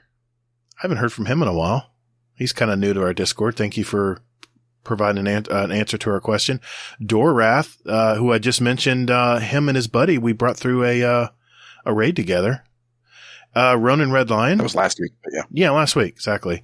Drafty even put an answer in there. And of course, our old buddy Easy, he put a question in there. Good old I'm Easy. Sorry. An he put an answer to our question. There we go. Todd, you can do it. Got it. You got did it, Skater. it. Anyway, there's 7 in our Discord question of the month channel that put their answers in there, and they're in the drawing. And then I have 17 speak pipes. We did play 3 of them last week. That was Hawkslayer, Rocker Dude, and Scum Death. Thank you guys. So I'm going to do it Potato Thumbs podcast style. I'm going to ask for a number between 1 and 24, ElmmerFudd, and that will be our $25 gift card to Amazon. Let's go with a good old 15. 15 is Hammer Crasher 32. Congratulations, man. You won a $25 gift card to Amazon. All right. Congrats. Now, what we do now is the remaining speak pipes I have randomly numbered separately from our Discord written answers. And there are going to be 2 drawings here for podcast swag. And I need to take out Hammer Crasher here. If you mention his number again, then he has a new number now, by the way. If I mention his number, if you mention him again, then we'll draw again. I need a number, Mr. Fudd, from 1 to 17. Ooh, 9. 9 is Corpo Leader. Congrats, buddy. Oh, got some podcast swag coming your way. I'll be in contact. And then one more time, same numbers, 1 to 17. And if we draw a duplicate, then we'll draw again. Let's go with 11. That would be Rodimus. So Rodimus Prime, or Prime Daddy, as I like to call him, and Carpo Leader. In fact, I better mark this down last week. Last month, I forgot who won. I had to go back and listen to the podcast. So yeah, let me mark those real quick here. Bear with me. You're doing fantastic. Thank you, sir. Perfect. Got it. Thank you, guys. Thank you, Fudd. Appreciate it, buddy. Yeah, absolutely. All right. Well, it is time for our question of the month for next month, or for August, since we're already in August. And I got to give credit. I went to our Patreon community in our Discord. I went to our private channel. I said, guys, I need a question for the month. What do you guys think? And we had a lot of great ideas. And Hazel, I got to give credit. Hazel jumped in and said, why would you guys want to ask that question? Maybe you should ask it like this. So I have to give partial credit to Hazel here, but this is our question of the month for August. You know, we've all heard the terms casual, hardcore, try-hard, serious casual, hobbyist, etc. And I'm not trying to create labels here, but our question for the month of August is, as you've played Destiny, what kind of player do you consider yourself? And not only that, but why do you think you are classified as that kind of player? What qualifies you, or what qualities do you think make you that kind of player? We're going to need our answers by Wednesday, August 31st. It's a shorter one. We don't have a ton of weeks. It's a shorter week because we had a longer week last month. And on episode 163, Hazel and I are going to play the answers like we did tonight from our speak pipes. And we'll also include our answers that anyone puts in our question of the month channel in our Discord. And we'll do it all over again. You can send us a voicemail, or your answer at speakpipe.com/GuardianDownCast. Or you can enter your answers into our question of the month channel in our Discord. I have both links in our show description right down there. And click those, join our Discord. You can get into it there and say hi to everybody while you're here. And we'll again have a $25 Amazon gift card and some more podcast swag. All right. Thank you, gentlemen. Appreciate it. That was fun. Absolutely. And finally, we have some announcements before we go tonight. Hazel, did you have anything you wanted to mention before I move on? I'll be putting out, I already put out scrims actually from now until the beginning of the next season. So perfect. One of them is actually on Saturday, I think the 20th, and it's at 2 p.m. Eastern. Nice. That means our Brits can play. Oh. Hope anyway. You know, that's the hope. Yeah. So I know that Mr. Monkey and Hades have already signed up. So here's hoping we can more people in there. Yeah, we're trying to move it around, right? So we can make sure all time or at least some of the time. Yes. Different time zones can play. Yeah, like there's one scrim that was tonight, and they had 9 people, and then Nice. next week is Saturday, I think, too. Yeah. Nice. Good deal. And I think, weren't we changing it up to survival? I thought we said we were doing that. We're going to try it. Monkey gave me a little bit of a rundown of how it went tonight, and yeah, we'll see. Okay. We'll see. All right. We'll play it by ear then. All right. Anything else, Hazel? I believe that's it for now. All right. Thank you, sir. All right. Just want to give a shout out to our Patreon community. A special shout out to our Dungeon Champion patrons, Scoot and the Scarlet KM. Thank you, gentlemen. And of course, our Raid Boss patrons, Jealous and Frostbite. These guys have really gone above and beyond supporting the show. Thank you guys very much. Thank you all. Yeah, thank you all. And a thank you, of course, to all of our Patreon members out there. You know who you are. The support goes right back into what we're doing tonight. All this was paid for by our Patreon community. So if you see those shiny gold emblems in the Discord, hey, give them a little love. They've made it possible we can create little stuff like this. And yeah, it's all about our community. We put it right back in. And of course, who can deny with the little perks that come along with it? Oh, God. Still got the Gator name changes. I think we're going to add Hazel's in there too. We'll have to see if he agrees to it. I thought you already did that. No, I haven't added it yet. I wanted to make sure I asked you first before we did it. So yeah, Gator and Hazel name changes. Hell yeah. Yeah. And I did change one of our patron levels where you can actually take the speed run for a spin every year if you want to. Yeah. Just check our Patreon channel. It's patreon.com/support Guardian Downcast. And we have 5 different tiers, I guess you could say, with all kinds of different stuff. And of course, we have a private Discord channel where we talked in today, and special little gold color. No feet pics, please. Thank you. And thanks, guys. We really appreciate it. Guardian Downcast.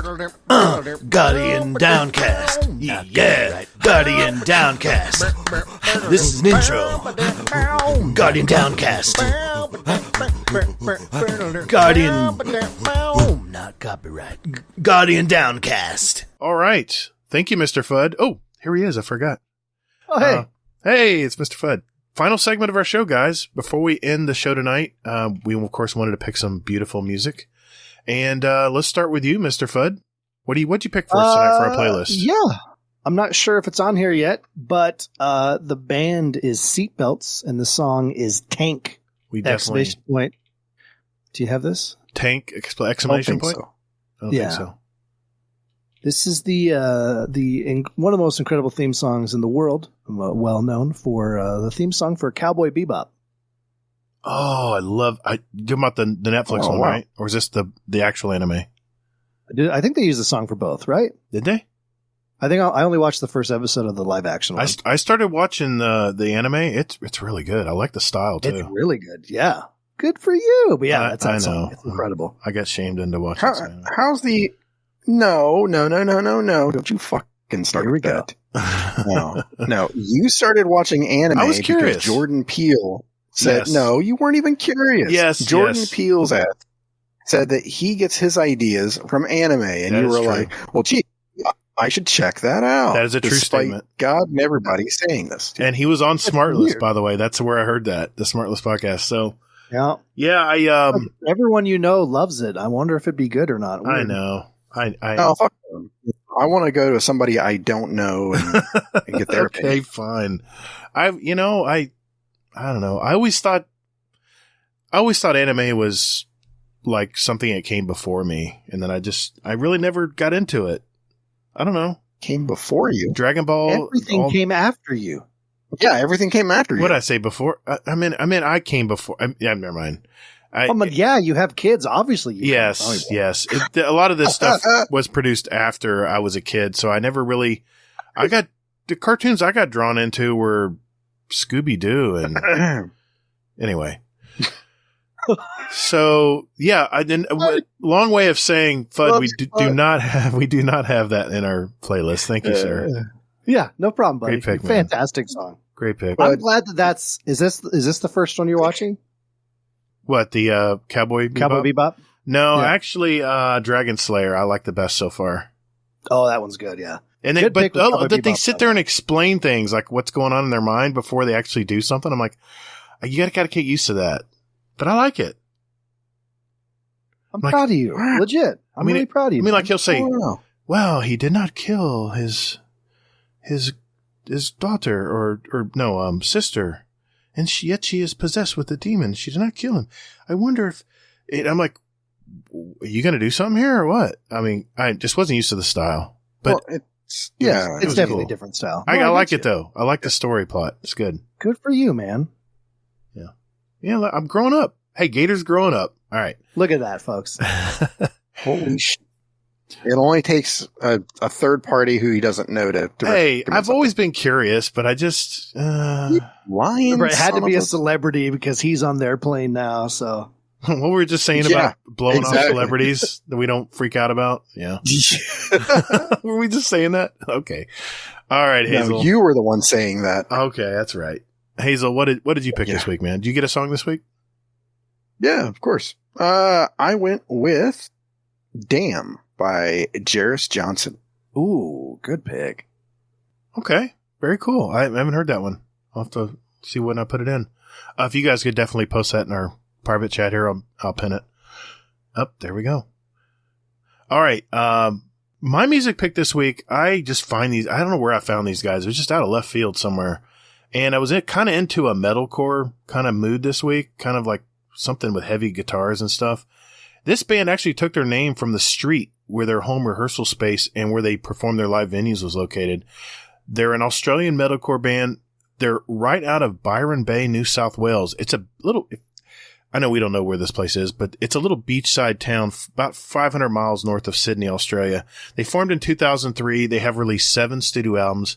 And my song is off their very latest album called Darker Still, and the song is called Glitch. The only way I can describe this band is it's like a mix of Ghost and Linkin Park, if you can imagine that sound. It's really good. Great sound. All right. What's the band again? It's called, did I say it? No, you didn't. I never said the band name, did I? No. God, no, you I'm didn't. losing it, That's why- man. Yeah, it's only 4 a.m. for you or whatever. Oh my God. It's not quite 3.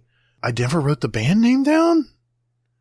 Is it? It's called Parkside Drive. Holy shit. Oh, Parkway Drive. There. it is. Parkway Drive. Parkway Drive. Yes. Hang on. I added that so I can listen. To it. I've never heard this band before. They just somehow appeared in some playlist, and I was like, yeah. But Gator, how could you enjoy them? It came out after you were born. Don't start, man. That wasn't. It's way too He late. came, though. It's way too He late. came. Before I came. Yeah. Oh my God. You guys are having fun. All right. Yeah. All right. Not that much fun, though. I know. But yeah.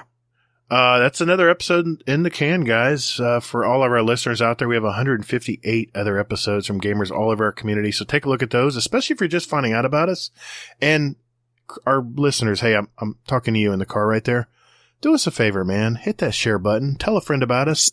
Stop texting. Don't text and drive. Put down the phone. Don't text and drive. I got to start with that statement. Don't be like Crow. Don't be like pull. You know what? Pull over offside the road and hit that share button and send the link There. to a friend that plays Destiny. We appreciate that. I'm terrible. I'm old. I don't know how to use Google barely enough to get in trouble, and I don't know anything about analytics and any of that stuff. So I'm relying on you guys. So help an old guy out, huh? Yeah. Yeah. Fudd. Yeah. Dude, it's been a fun ride, man. Yeah. Thanks for hanging out with us tonight. It's I know this was more of a community based podcast episode, but when you said you wanted to come on, I wanted to work you in as quick as possible. So thanks for tagging along with us tonight, man. You know, I'm not the most active. There's just too many Discords, and I'm not the most active. But you know, I've been around. Let's just say the first one was episode 5. And I've been back frequent enough. Like I feel like, you know, it was perfect for me to be here for a community episode like that. It worked out great. I loved it. Nice. Well, I appreciate all your comments and stuff. It was great. Where can people find all of your glorious content, sir? Yeah, you can find me Twitter, Twitch, YouTube, Instagram, TikTok, all those places at ElmmerFuddGames. ~D.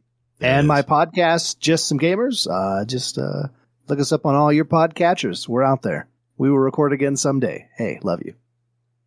I like it. Short and sweet. Oh, man, so professional, Hazel. Jeez. Yep, he is. Like he's done it before. Like he's been here around a while, you know? Once or twice. Been around the block. Yeah, a little bit. Yeah. He might have been an inspiration to us, that's all. Stop it. Hazel, where can people find you, man? Hey, I'm still trying to see about trying to get a song out of you like JC Jesse got. Oh, like Fuck Forever? Well, That was amazing. He made us a song. We play it at the beginning of every. I know, but I mean, the songs that he did for JC Jesse. I mean, it was that one, and what was the penis song? What? I thought we only did the one song. I thought it was May You Fuck Forever. No, I think there was two. I got the Hope You T-shirt. Fuck Forever was classic. Yeah, I'm so jealous of that T-shirt. You know what? Yeah, I would give it to you if you asked for it. I would. I would never do that to you. Okay. I do want to find a way to send me a picture so I can just copy design. It glows in the dark. Hey, you know, JC Jesse made it himself. It's pretty cool. All right, I'll hit him up. I'll get a T-shirt. That was a great time. Go back and see. Yeah, I'm gonna have to go back and listen to some of those just to good time. Have a good laugh. That was such a fun planning session. I just gotta throw that out there. Like, you guys have no idea how much fun that was. Oh my god, good times. It was just as good as you imagined it. I bet. Amazing. I'll get you a song. We'll work on a song. Promise. Excellent. Give me something to work on. I'm excited. All right, Hazel, where can people find you? Sorry, buddy. Yeah, it's okay. Shit, sorry. Hazel NT, anywhere and everywhere except for Twitch, where I'm the Hazel NT, and I don't stream. So yeah, there you go. You can find me on Twitter at Todd the Gator. That's GATR. I'm on PS5. Let's see, Steam and YouTube. Gator, GATR, all caps. Don't forget those underscores. Well, before we go, guys, you know what? I don't have one, but I have two Scum Desk Corners, and I'm trying to decide which one I want to pick. And I think I'm going to go with this one. Hopefully it's the one you started with earlier. I'm going to go with this one because it's more recent. This one happened just this last week. All right. Uncle Scumdeath, what is going on in the UK today, brother? Hello. Welcome to Scumdeath's Corner. Oh, well, it looks like I've done it again. I think I've broke my ribs again. For the third time. We went to that water park. Quite close to us. First time I've ever been. And, went down a load of slides, and the easiest one, you sit on a rubber ring, and you go down a flume, and then it opens up into a little body of water, and you float along. Then there's a ridge, which you float, you pull yourself along a rope over this ridge, then you go down another flume, and then into like another body of water. But the second body of water I went down, as I hit it, the rubber ring flung me off forwards, and I landed on the ridge. Ooh. By the next flume part, right on my ribs. Ouch. Because I broke my ribs twice before, I think I've done it again. In a lot of pain. It's on the same side as I did it last time. But the first time I ever did it, I went to Glastonbury, and my mate Scott, big old unit of a bloke he is. As soon as we got there, he took an acid tablet and started freaking out, and I stood in front of him. He's like, "Hey Lee, check this out." Just punched me straight in the ribs. And I hit the floor. I was like, oh my God, that hurt. So I stood up, said, "What you doing?" And then he punched me again, lifted me off my feet. And then, well, I'd just been at Glastonbury for about an hour or so. So I had to do the whole of the Glastonbury festival with broken ribs in absolute agony. That was a nightmare. And then second time I did it was about 3 years ago. I was cutting this branch off a tree, swung down. I was stood on like this orange bin, big orange bin. Swung down, whacked me in the ribs, knocked me off. I landed on my back. Yeah, I had to have 2 months off work then. You know, all I did was sit down and play Red Dead Redemption, so that helped ease the pain, but I just never wished this on anyone else, and now I've done it again, for fuck's sake. It's just horrible to try and cough or breathe or do anything. Down the woods with the dogs now, and just trying to throw the ball for the dogs, killing me. Well, yeah, I don't know. Well, Here we go again, another couple of weeks of bloody pain for your uncle, eh? Tell you what, it's never easy. You try and enjoy yourself, water slide. There's loads of savage water slides there, and you think, oh, I'll go on the easy one, you know, as all the little kids are going on this tiny one with a rubber ring, and fucking hell. Guess he breaks himself. I whacked my arm on something, so I got a bruise on my arm as well. Just like, oh. So yeah, I was only in the water for about half hour, 40 minutes, then that happened. And that was me out for the day. Everyone else is having a go for the next couple of hours. I just had to sit there and watch everybody. So, it hurt yesterday, but now the second day, I remember it when I broke them with that tree, like, I think adrenaline, when you break something, adrenaline sort of, you don't feel the pain so much, but yeah, I'm really struggling now. I mean, by the time you hear this, it's going to be a week since I've done it. So hopefully, by the time you hear this, I'll be feeling a lot better. So, anyway, I love you all, and I'm going to try and repair myself. So, there's nothing you can do with broken ribs, so you just got to deal with it. So, never mind. Happy days, eh? Anyway, love you all. Stay safe.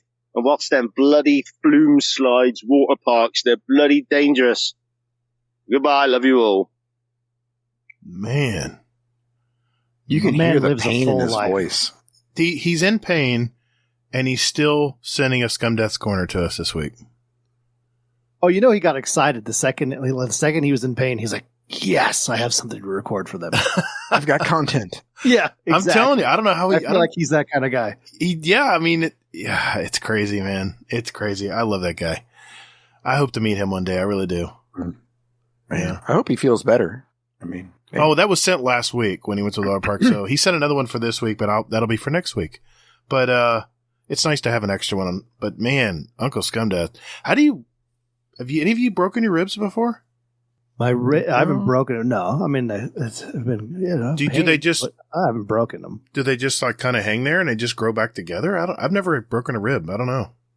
That's crazy. Well, it's a bone in your body, and like any other bone, you know. Yeah, but I mean, if you break them and they're like dangling down or whatever, I don't know. I guess you really can't do anything about it, can you? Shit. Not really. You just tape them and go on. Hope for the best. Get a crazy brace on where you can't bend over and hope they do their shit. That sucks. Thank you, Uncle Scumdeath. Get well, brother. Get well. I think we were talking with him this week. He's getting a little better. So, hey, everyone, continue to be safe out there. More importantly, hey, take care of one another, especially if you break your ribs. The weight of the world was on your shoulders, and still you triumphed. Marvelous. Thank you all so very much for listening. And later, Guardian. Get toddled. Motherfucker.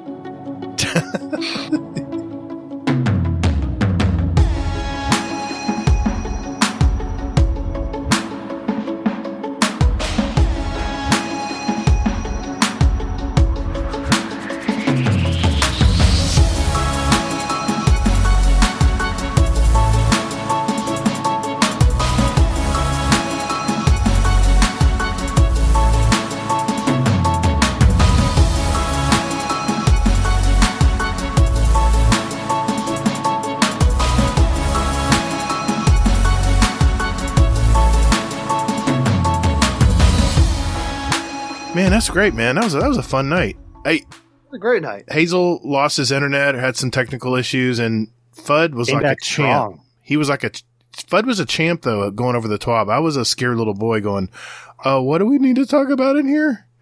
And Fudd's like, we got this, man. We got this. So thank you for that, man. We're gonna plow through this twab. Yeah, we got it.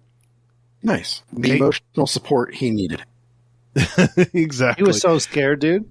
I was like, dude, I wasn't prepared for this tonight. And, oh well, technology is technology. Nothing you can do about it. Exactly.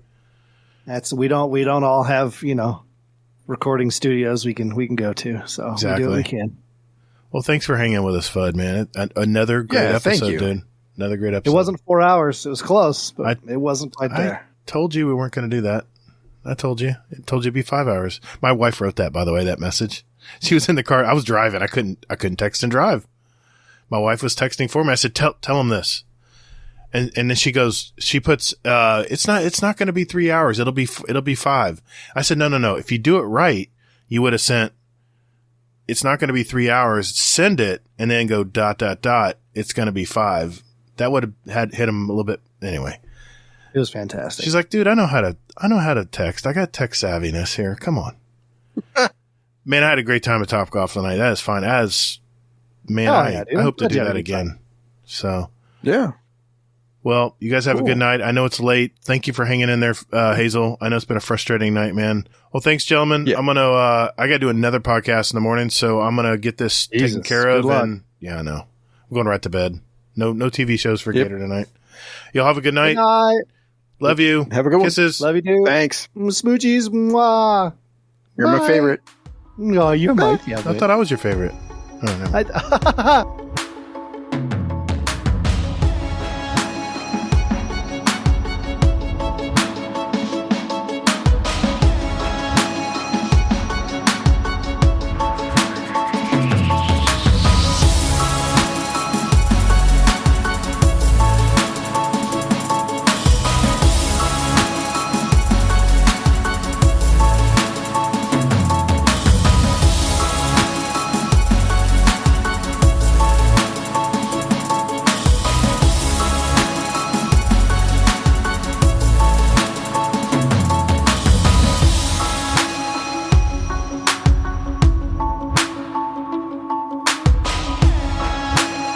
Shadows grow so long before my eyes.